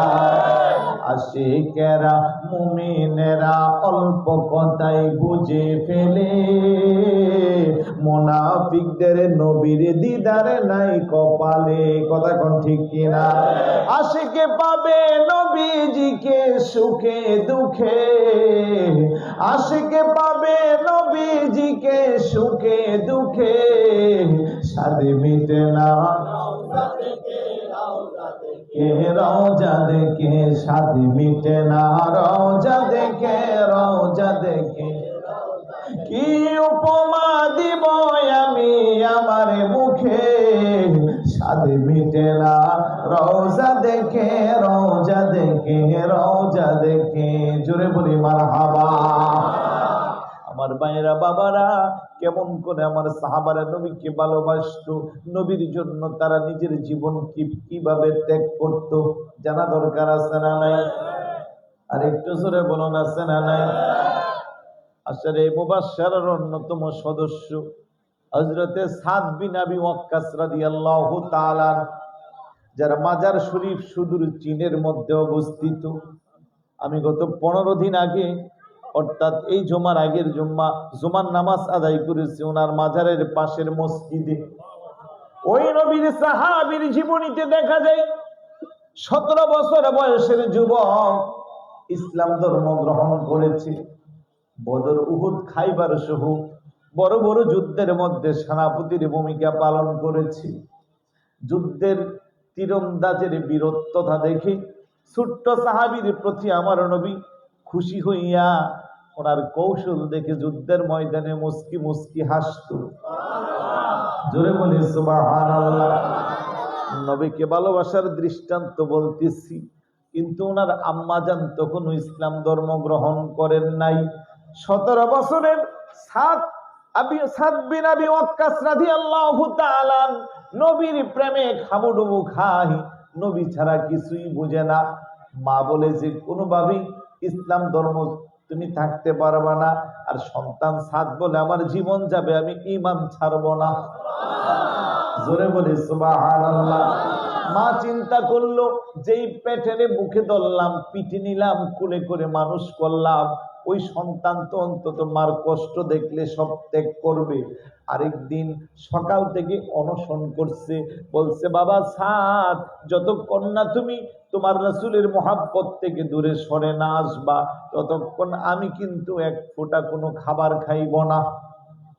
যেটাকে আমরা বলি অনশন। করে না আমাদের দেশে? বিভিন্ন দাবি আদায়ের জন্য করে না? প্রেস ক্লাবের সামনে 3 দিন 4 দিন না খাইয়া নড়াচড়া করতে পারে না, পরে অ্যাম্বুলেন্স দিয়া ডাক্তারের কাছে নিয়ে যায়, আছে না নাই? সাদের আম্মাও বলে আমি অনশন করলাম যতক্ষণ না তুমি আব্দুল্লাহর ছেলে মুহাম্মদের কাছ থেকে আমার কুলে ফিরে না আসবা, অর্থাৎ ঈমান যতক্ষণ না তুমি ছেড়ে না দিবা, ততক্ষণ আমি অনশন করলাম।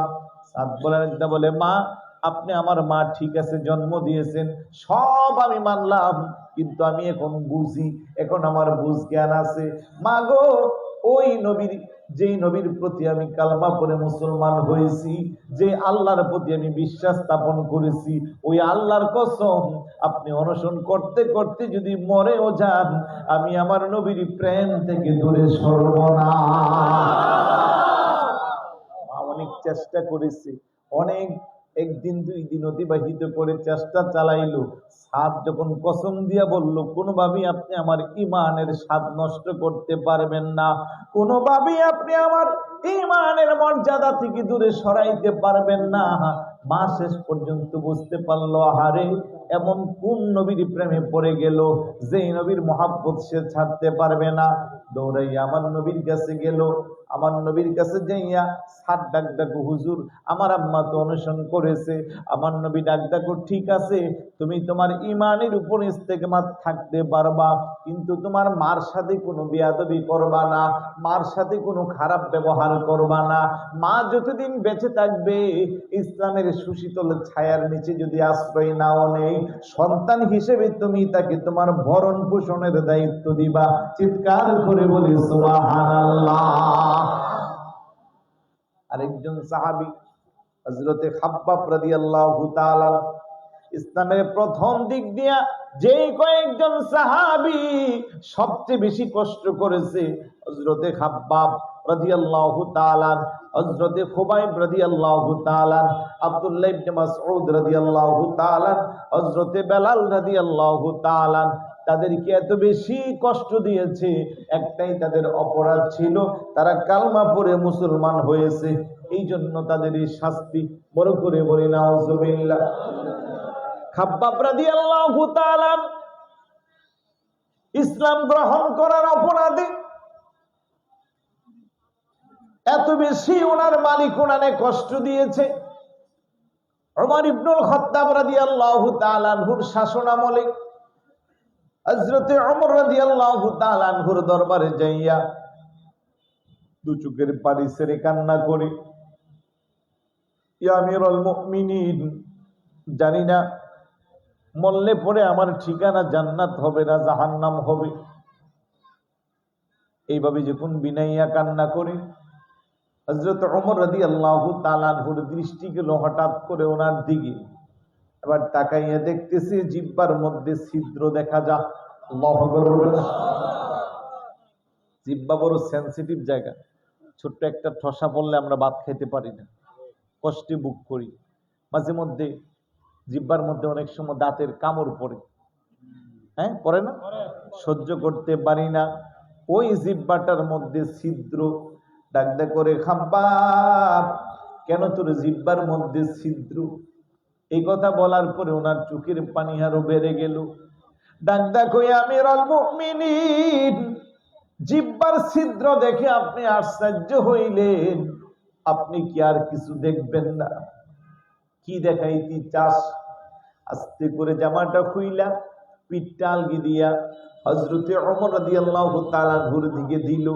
হযরতে ওমর ডাকদা করে ভাই খাব্বাব, তোর পিঠের মধ্যে গোশত নাই, গোশত নাই, শুধু হাড্ডি দেখা যা, কয়লার আগুনের পুরা পুরা দাগ দেখা যা, রহস্যটা কি? ডাকদা কই আমিরুল মুমিনিন, আমি কোনো চুরি করি নাই, ডাকাতি করি নাই, জানা বিচার করি নাই, যেই কারণে আমার এই শাস্তি দেওয়া হয়েছিল, শুধু আমি আমার নবীকে মহাব্বত করতাম, আমার নবীকে আমি শুধু ভালোবাসতাম। নবীকে ভালোবাসার অপরাধে আমার মুনিব, আমি ঝাড় ঘরের কৃতদাস ছিলাম। ওই মক্কার কাফির মুশরিক বেঈমানেরা মিল্লা আমার হাত পা চারটার মধ্যে রশি দিয়া বাইদা উত্তপ্ত মরুভূমির মধ্যে কয়লার আগুনের মধ্যে আমার শোয়া দিত। আমার মুখের মধ্যে বিশাল বড় পাথর দিয়া চাপা দিত। হাত পা চারটা যখন রশি দিয়া বাঁধা, বুকের মধ্যে পাথরের চাপ, আমার আর এখন লড়াচড়ার কোনো সুযোগ নাই। আমার গোশতগুলো কয়লার আগুনে পুইরা পুইরা পানির মতো রক্তর মতো বের হতো। আর তারা বলতো রে খাব্বাব, এখনো সময় আছে, তাড়াতাড়ি মুহাম্মদের মায়া ত্যাগ কর, নাউজুবিল্লাহ, ঈমানটা ছেড়ে দে, ইসলাম থেকে দূরে সরে যা, তাহলে তোরে আমরা ক্ষমা করে দিব, তোরে আর এইভাবে আগুনে পোড়াইব না। আমি তাদের জবাবে বলতাম, একবার না দুইবার না, শতবার হাজারবার যদি তোমরা আমার আগুনে পোড়াও, আমি আমার নবীর মহাব্বত ছাড়তে পারবো না। শুধু তাই না, একটা সময় তারা মনে করত কয়লার আগুনে আমার পিঠটা পুড়ে ছারখার, বিশাল বড় পাথরের আঘাতে আমার নড়াচড়া বন্ধ। তারা মনে মনে ভাবত হইতো আমি আর পৃথিবীতে বেঁচে নাই। তারা যাওয়ার সময় তাদের কানটা লাগাইয়া আমার মুখের কাছে দেখতো, আর তখনও আমার মুখের মধ্যে তারা পাইতো আল্লাহর জিকির আর আমার নবীর মুহাব্বতের রূপ। আর তখন তারা প্রতিশোধী হিসেবে আবার টান দিয়ে আমার জিহ্বাটারে বের করত। আমার জিহ্বাটারে লম্বা লম্বা খেজুর গাছের কাঁটা দিয়া এইভাবে আমার জিহ্বারে ছিদ্র করত, আর বলতো রে খাব্বাব, যে জিহ্বা দিয়া নবীর এত প্রশংসা করো, যে জিহ্বা দিয়া নবীর শানে দুরূদ শরীফ পাঠ করো, তোমার জিহ্বাকে আর আমরা অক্ষত রাখবো না। এই জন্য তারা আমার জিহ্বাটারে ছিদ্র করেছে। আল্লাহু আকবার। এইভাবে চোখের পানি ছেড়ে কান্না করে ডাক দেখো, ওমর ইবনুল খাত্তাব আমিরুল মুমিনিন, এখন বলেন মারা যাওয়ার পরে আমার আল্লাহ আমার ঠিকানা জান্নাত করবে না জাহান্নাম করবে? সুবহানাল্লাহ।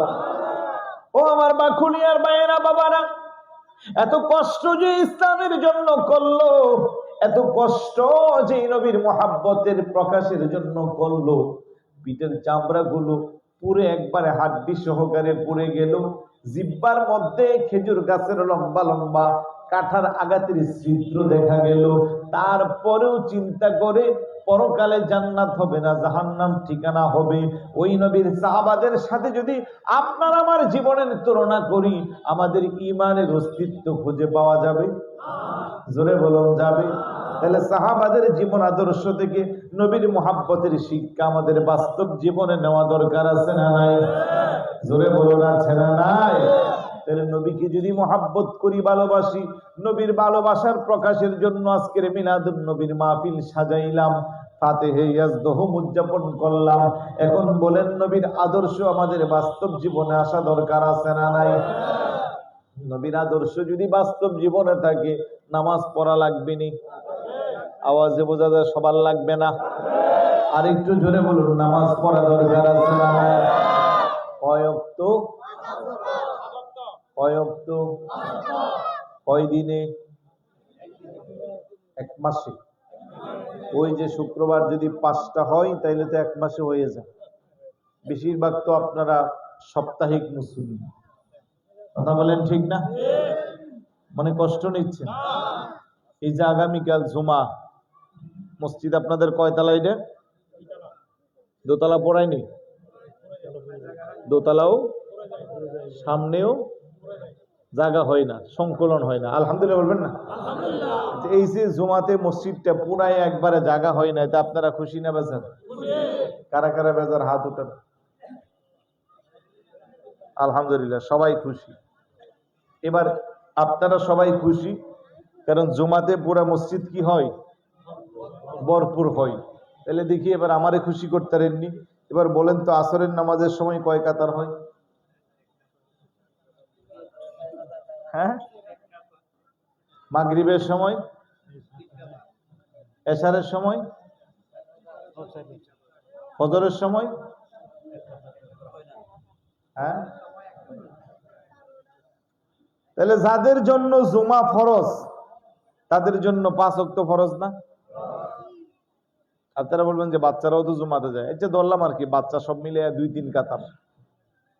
এই সবগুলা হিসাব বাদ দিলে যেখানে মসজিদ দোতলা পোড়াইয়া সামনে পিছনে জায়গা যত বারান্দা আছে সব ফিল আপ হয়, ওইখানে অন্তত নিচতলাটাও তো পুরানোর দরকার ছিল।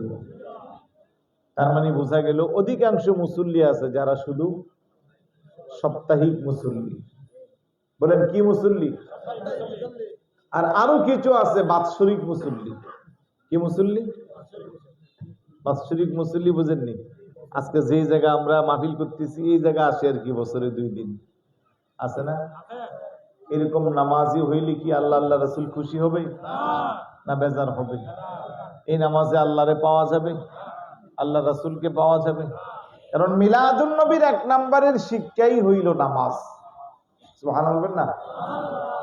তাহলে পড়বেন নি নামাজ সবাই? কয় ওয়াক্ত? কয় দিনে?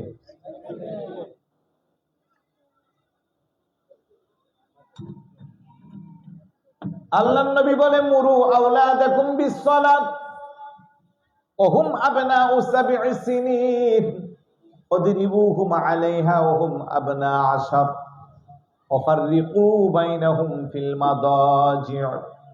উম্মত সন্তানগুলোর যখন 7 বছর বয়স হবে তাকে নামাজের আদেশ দাও। 10 বছর বয়স হইলে তারে নামাজের জন্য বেদ দিয়া পিটাও, প্রহার করো। ওয়াফাররিকু বাইনাহুম ফিল মাদাজি', আর তার বিছানাটাকে পৃথক করে দাও। কয়জন আব্বা আছেন 10 বছরের বাচ্চা নামাজ পড়ে না এই জন্য বেদ দিয়ে পিটাইছেন? আসেননি? আওয়াজ বোঝা যাচ্ছে? কারণ 10 বছরের বাচ্চা বড় পাকনা, মোবাইল হাতে দিলে বোঝা যা তার পাওয়ার কত বেশি, ঠিক না? আপনি আমি বুঝি না মোবাইলের এমন অনেক ফাংশন আছে, এটা হ্যাঁ আপনার আমার আরো 10 বছর আগেই মনোশিক্ষা রাখছে। কথা কোন ঠিক না? 5 বছরের বাচ্চা মোবাইল চালালে তো আপনি অবাক। তার ছবি উঠানের পুজ দেখবেন, তারপরে বিভিন্ন গেমস কই কি আছে না আছে আপনিও জানেন না আমিও জানেন না, সে জানে। তো 10 বছরের বাচ্চারে আপনি যদি বেদ দিয়ে পিটান, মুস্কি হাসি দিয়ে বলবে আমারে নামাজের জন্য পিটাচ্ছ, আব্বা আম্মা তোমাদের নিজেরই তো ফজরের নামাজের খবর নাই। কথা কোন ঠিক না? কারণ অধিকাংশ আব্বা আম্মা 10টা না বাজলে ঘুম ভাঙে না। বিশেষ করে আগামীকাল শুক্রবার তো 10টার আগে উঠবো না। অন্য দিনে বাচ্চার স্কুল থাকলে 6টা 7টা উঠে, কিন্তু শুক্রবার হলো ঘুমের দিন। আহারে মুসলমান, এক ওয়াক্ত নামাজের মূল্য যদি এক পাল্লায় রাখা হয়, সারা জীবনের ঘুম আরেক পাল্লায় দিলেও তার সমান হবে না। কিন্তু এই যে এশারের নামাজটা যদি আপনি পইরা ঘুমাইতেন, ফজরের নামাজটা জামাতে পড়তেন, মাঝখানে সারা রাতের ইবাদত আপনার আমলনামায় আল্লাহ দিয়ে দিবেন। শুধু একটা ওয়াদা দেন আমার কাছে, নামাজ পড়বেন নি সবাই? আল্লাহ কো ও আনফুসাকুম ওয়া আহলিকুম নারা, নিজে বাঁচো, পরিবার পরিজনকে বাঁচাও। আকিমুস সালাহ মানে নামাজ পড়া না, নামাজ কায়েম করা। পড়তে গেলে একা পড়া যায়, কায়েম করতে গেলে সবাইকে নিয়ে পড়তে হয়। তাইলে আপনি শুধু নামাজ পড়লে হবে না, আপনার স্ত্রীকে নামাজি বানাবেন। আপনি শুধু নামাজ পড়লে হবে না, আপনার ছেলে মেয়ে উপযুক্ত হলে তাদেরকেও নামাজি বানাতে হবে।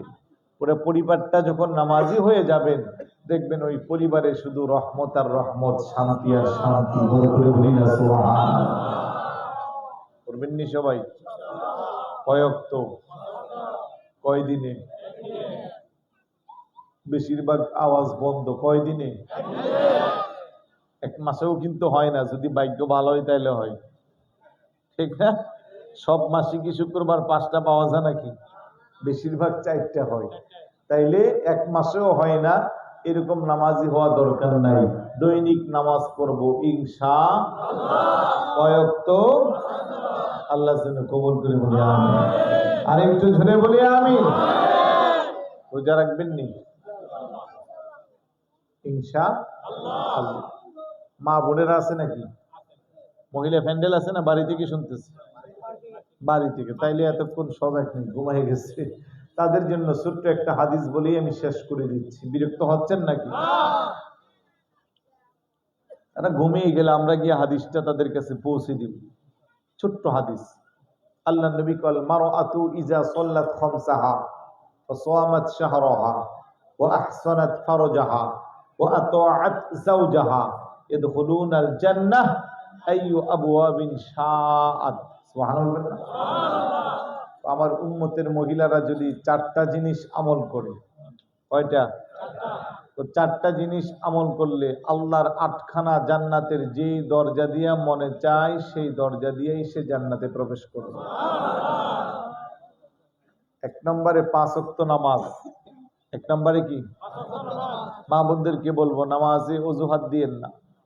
ছোট বাচ্চা আছে, সংসারিক ঝামেলা বেশি, এই সেই বেশি, এগুলো সব অজুহাত।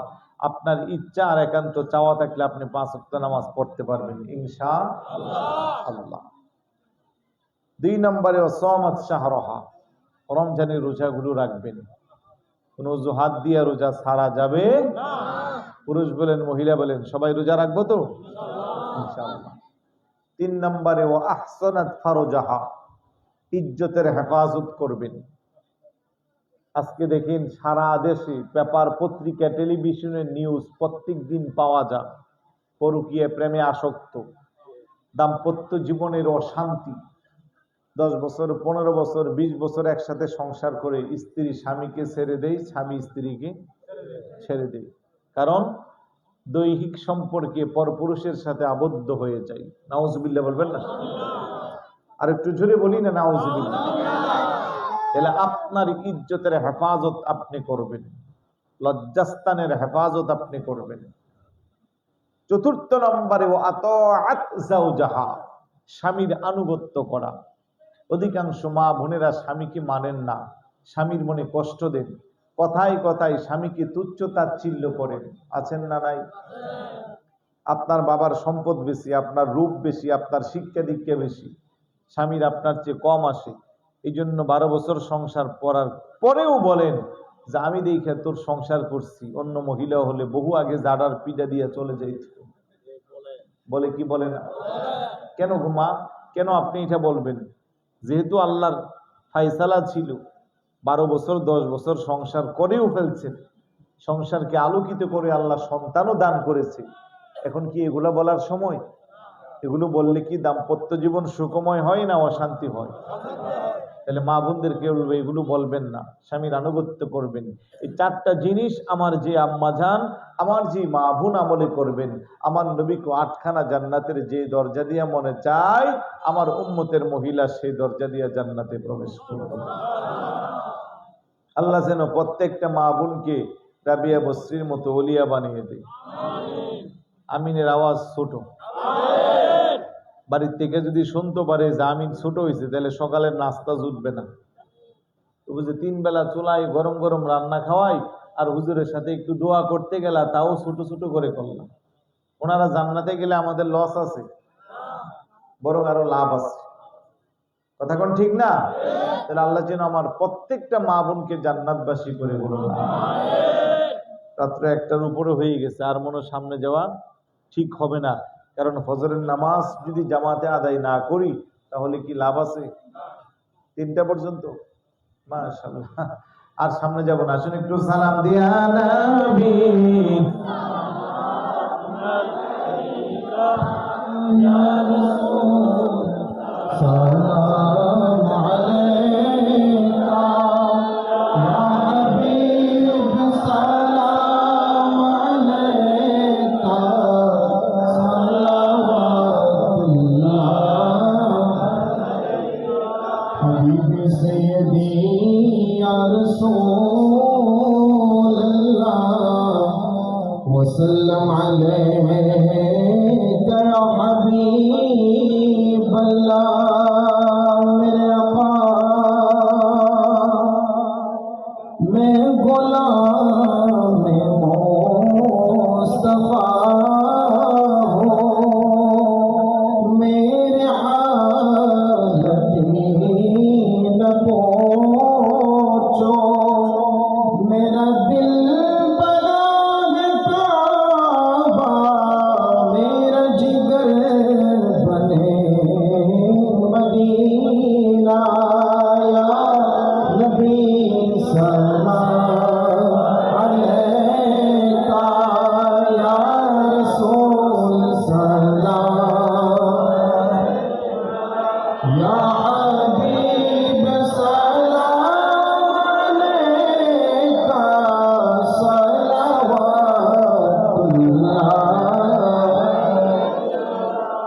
আহমদের মরণ কালে নবী আপনাকে কাছে পেলে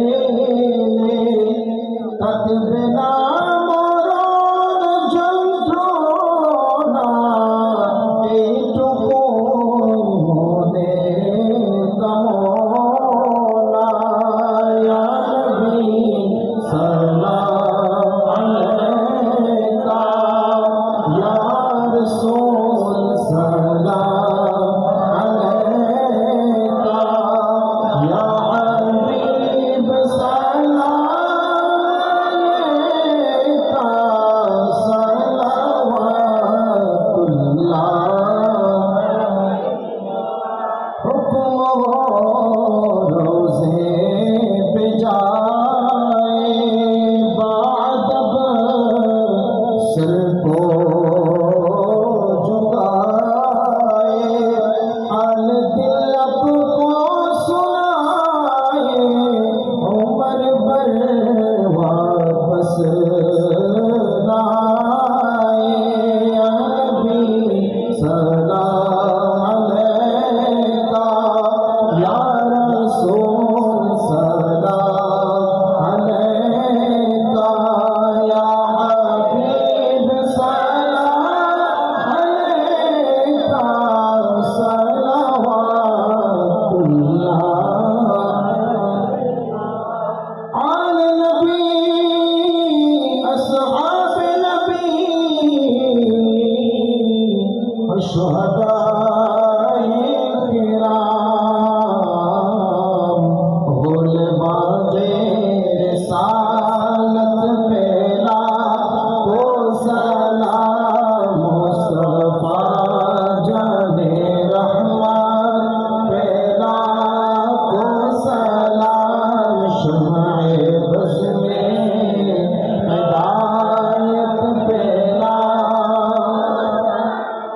गौस ख्वाजा वेदा हमदो मुस्तफा छोड़ भी से कुटी आका तैयब ताहिर साबिर शाह आला हजरत सदरुल और अल्लामा गाजी शेरे बल्ला सैयदुल औलिया इब्ना होते मजबला जिनके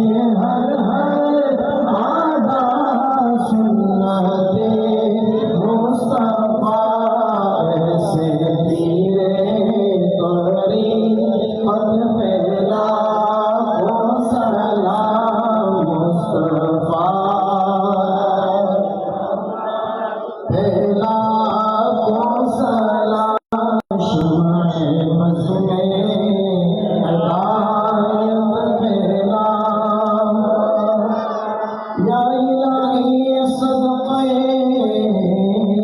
नाले पाक रसूल सलामी आज जाना हो कबूल मदीने की चार हजारों सलाम मदीने की चार लाखों सलाम मदीने की चार करोड़ों सलाम मदीने की चार बेहद सलाम बरकल उला बिकमालिही कशफत दुजा बिजमालिही हसनत जमीउ हसालिही सल्लु अलैहि व आलिहि।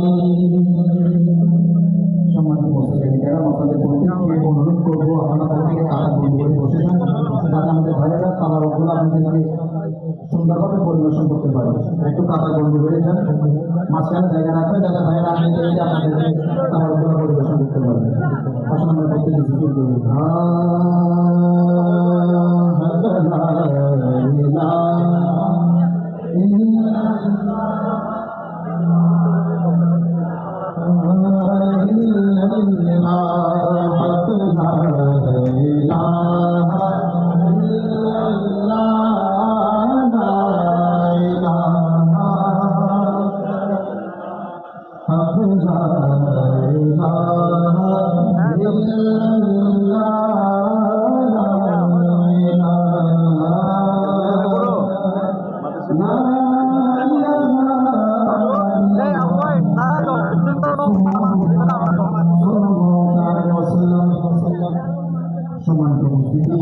এই পর্যায়ে আমি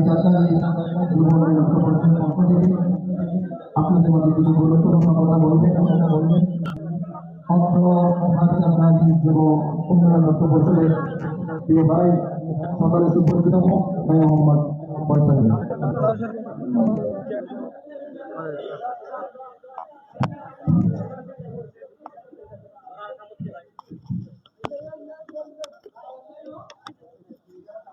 बिस्मिल्लाहिर्रहमानिर्रहीम लइन शकरतुम लाज़ीदन्नकुम लइन कफरतुम इन्ना अज़ाब लशदीद सदक़ल्लाहुल अज़ीम।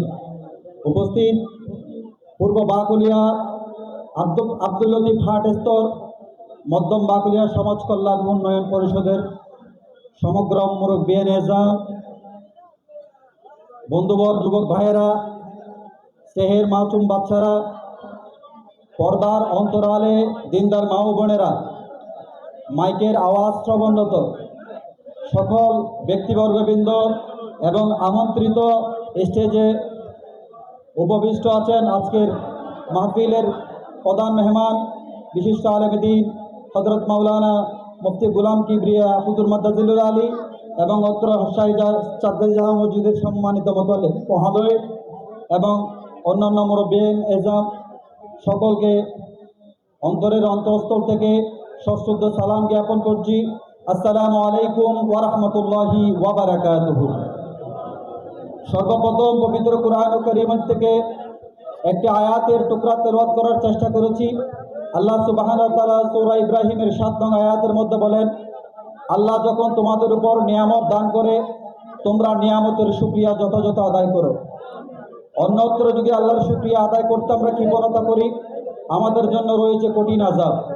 শুকরিয়া আদায় করছি ওই জন্য বর্তমান যুগ সন্ধিক্ষণে ফিতনা ফাসাদের জামানায় আজকে আমাদের যেই সমস্ত যুবক ভাইয়েরা এত সুন্দর মাহফিলের আয়োজন করেছে, এই রকম লক্ষ লক্ষ কোটি কোটি যুবক নানান ধরনের অপসংস্কৃতির সাথে মিশ্রিত হয়ে মিসগাইড হচ্ছে। আল্লাহ তাআলা আমাদেরকে এত সুন্দর জান্নাতি মাহফিল অত্র হাজী চাঁদগাঁও জামে মসজিদের সংলগ্ন অত্র ঈদগাহ ময়দানের মধ্যে করার তৌফিক দান করেছেন। অত্র চাঁদগাঁও যুবক উন্নয়ন পরিষদের বাইরের অক্লান্ত পরিশ্রমের মাধ্যমে তার শুকরিয়ার্থে আমরা সবাই উচ্চ আওয়াজে একবার বলি আলহামদুলিল্লাহ। এই মাহফিল সকলে খুশি না বেজার? তৃতীয়বারের মতো হাজী চাঁদগাঁও যুব সমাজ ঐক্য পরিষদের ভাইয়েরা তাদের ক্লান্তিহীন পরিশ্রমের মাধ্যমে দীর্ঘ 1 মাস আমাদের সমাজের অনেক ধনাঢ্য ব্যক্তিগণ আছেন, মুরব্বিয়ান আজম আছেন এবং যুব সমাজের মধ্যে যাদের অতিরিক্ত বনত আছে, প্রত্যেকের কাছে এই মাহফিলের জন্য সহযোগিতার হাত বাড়িয়ে অনেক কষ্ট করে এই মাহফিলকে আজকে আমাদেরকে উপহার দিয়েছেন। সেই শুকরাতে তাদের জন্য আবারও শুকরিয়া জ্ঞাপন করছি, আলহামদুলিল্লাহ। আল্লাহ যেন এই মাহফিল কাল কিয়ামত পর্যন্ত অত্র যুব সমাজের মাধ্যমে পরিচালনা করেন এবং আমাদের আগামী প্রজন্মের মাধ্যমে এই মাহফিল যেন ধারাবাহিকভাবে আল্লাহ জারি আর সারি রাখেন। সবাই বলেন আমিন। আপনারা প্রত্যেকেই অবগত আছেন, দীর্ঘদিন যাবৎ এই ঐতিহাসিক ঈদগাহ কেন্দ্রীয় ময়দান পরিত্যক্ত ছিল। অত্র এলাকার সর্বসাধারণের সহযোগিতায়, আমাদের এলাকার মুরব্বীদের সহযোগিতায়, আন্তরিক বুদ্ধি পরামর্শ, আর্থিক সহযোগিতায় অত্র হাজী চাঁদগাজী যুব উন্নয়ন পরিষদের উদ্যোগে সবার অক্লান্ত পরিশ্রমের মাধ্যমে আল্লাহ সুবহানাহু ওয়া তাআলা দয়া করেছেন বিদায় আজকে এই পরিত্যক্ত মাঠটি একটি কেন্দ্রীয় ঈদগাহ মাঠ হিসেবে প্রতিষ্ঠিত হয়েছে। তো আমি সকলের জ্ঞাতার্থে আহ্বান করছি, আপনারা দেখতে পাচ্ছেন অত্র মাঠের চতুর্দিকে অনেক কাজ বাকি রয়েছে। আমরা ইতিমধ্যে ঐতিহাসিক চাঁদগাজী জামে মসজিদের সামনে সাপ্তাহিক ধারাবাহিকতায় অত্র মাঠের সংস্কার করার জন্য একটি ডেস্ক বসিয়েছি। অত্র এলাকার নানান পেশাজীবী মানুষ, বহিরাগত অত্র এলাকায় অস্থায়ী বাসিন্দারা এবং অত্র এলাকার ধনাঢ্য ব্যক্তিবর্গগণ আমাদেরকে বিভিন্নভাবে সহযোগিতা করে আসছেন। প্রত্যেকের আন্তরিক সহযোগিতায় আমরা এই মাঠ এই পর্যন্ত এগিয়ে আনতে সক্ষম হয়েছি। সকলের প্রতি আন্তরিক আহ্বান জানাচ্ছি আজকের এই মাহফিল থেকে, যেহেতু আমাদের এলাকার প্রত্যেক বাড়ি থেকে বেশ কম এখানে অনেক মানুষ উপস্থিত হয়েছেন। আমাদের এই অসমাপ্ত কাজটি সম্পূর্ণ করতে আপনাদের প্রত্যেকের আন্তরিক সহযোগিতার প্রয়োজন আছে। আপনারা সবাই সহযোগিতা করতে চান কিনা? এখানে যারা আসছেন সবাই আন্তরিক সহযোগিতা করেছেন, তারপরেও যদি আপনাদের পুনরুদ্ধ আবার সহযোগিতা করার তৌফিক আল্লাহ দান করে থাকেন, এই মাঠটি আমাদের এই বৃহত্তম বাকলিয়ার মধ্যে এত বড় মাঠ আপনারা চোখ ঘোরালে দেখতে পাবেন না। এই মাঠ বাকলিয়ার জন্য একটি কেন্দ্রীয় ঈদগাহ ময়দান। তো ইনশাল্লাহ সকলের সহযোগিতা যদি থাকে, এই কেন্দ্রীয় ঈদগাহ ময়দানকে আমরা কেন্দ্রীয় ঈদগাহ ময়দান হিসেবে রূপান্তরিত করবো ইনশাআল্লাহ। সকলে সহযোগিতা করবেন। আমাদের সমাজের অনেক ব্যক্তিবর্গ আছেন, হয়তোবা বিভিন্ন সমস্যার কারণে আমাদেরকে সহযোগিতা করতে পারেননি। আমি সকলকে অত্র যুব উন্নয়ন পরিষদের পক্ষ হতে উদাত্ত আহ্বান করছি, যারা আমাদেরকে ইতিমধ্যে প্রতিশ্রুতিবদ্ধ করেছেন আমাদেরকে সহযোগিতা করবেন বলে, আপনারা আল্লাহর পক্ষ থেকে যদি আপনাদের ওই তৌফিক থাকে আপনারা আমাদেরকে সহযোগিতা করবেন। এবং যারা ইচ্ছা পোষণ করেন যে অত্র মাঠ সংস্কারের জন্য সহযোগিতা করবেন, প্রতি সপ্তাহে আমরা হাজী চাঁদগাজী জামে মসজিদের গেটের সামনে আমাদের ডেস্ক বসিয়ে থাকি। যতদিন পর্যন্ত আমাদের এই ঈদগাহ সম্পূর্ণ হবে না, আমাদের চিন্তা ভাবনা হচ্ছে আমাদের ওই ডেস্ক ওখানে বহাল থাকবে। আপনারা এখানে আর্থিক সহযোগিতা করবেন, ওখান থেকে আমরা রিসিট বইয়ের ব্যবস্থা করেছি, আপনারা ওইখান থেকে আপনাদের ওই সৎকার আপনারা রিসিট নিয়ে নেবেন। আরও কয়েকটি কথা না বললে নয়, অনেকে আছে অত্র ঈদগাহ ময়দান চাইলে নিজে একা করে দিতে পারে। আমি অত্র সমাজের অনেক ব্যক্তিবর্গ আমাদেরকে ইট, বালি, সিমেন্ট, কংক্রিট, তারপর আর্থিকভাবে অনেক ধরনের সহযোগিতা করেছে, আমরা তাদের শুকরিয়া জ্ঞাপন করছি। এই ঈদগাহ মাঠ এখনো পর্যন্ত পরিপূর্ণ নামাজের উপযোগী হয়নি। বিভিন্ন ধরনের ধর্মীয় অনুষ্ঠান, ঈদের জামাত, মইয়াতের জানাজা, এইভাবে সামাজিক ধর্মীয় সংস্কৃতি এই মাঠ অত্যন্ত প্রয়োজনীয় আমাদের জন্য। তো সকলকে বলবো আপনারা আন্তরিক সহযোগিতা করবেন। এবং এই মাঠের পেছনে যারা আন্তরিকভাবে শ্রম দিয়েছেন, অত্র এলাকার মডেল ওই জন্য বলছি, যে যুবকরা অক্লান্ত পরিশ্রমের মাধ্যমে এই মাঠটাকে পরিপূর্ণ রূপ দেওয়ার চেষ্টা করে আসছে, তারা অবশ্যই আমাদের জন্য মডেল। তাদের জন্য সবাই দোয়া করবেন। তাদের এই আন্তরিকতা, এই ভালো কাজের উদ্যোগ যেন আল্লাহ তাআলা সারা জীবন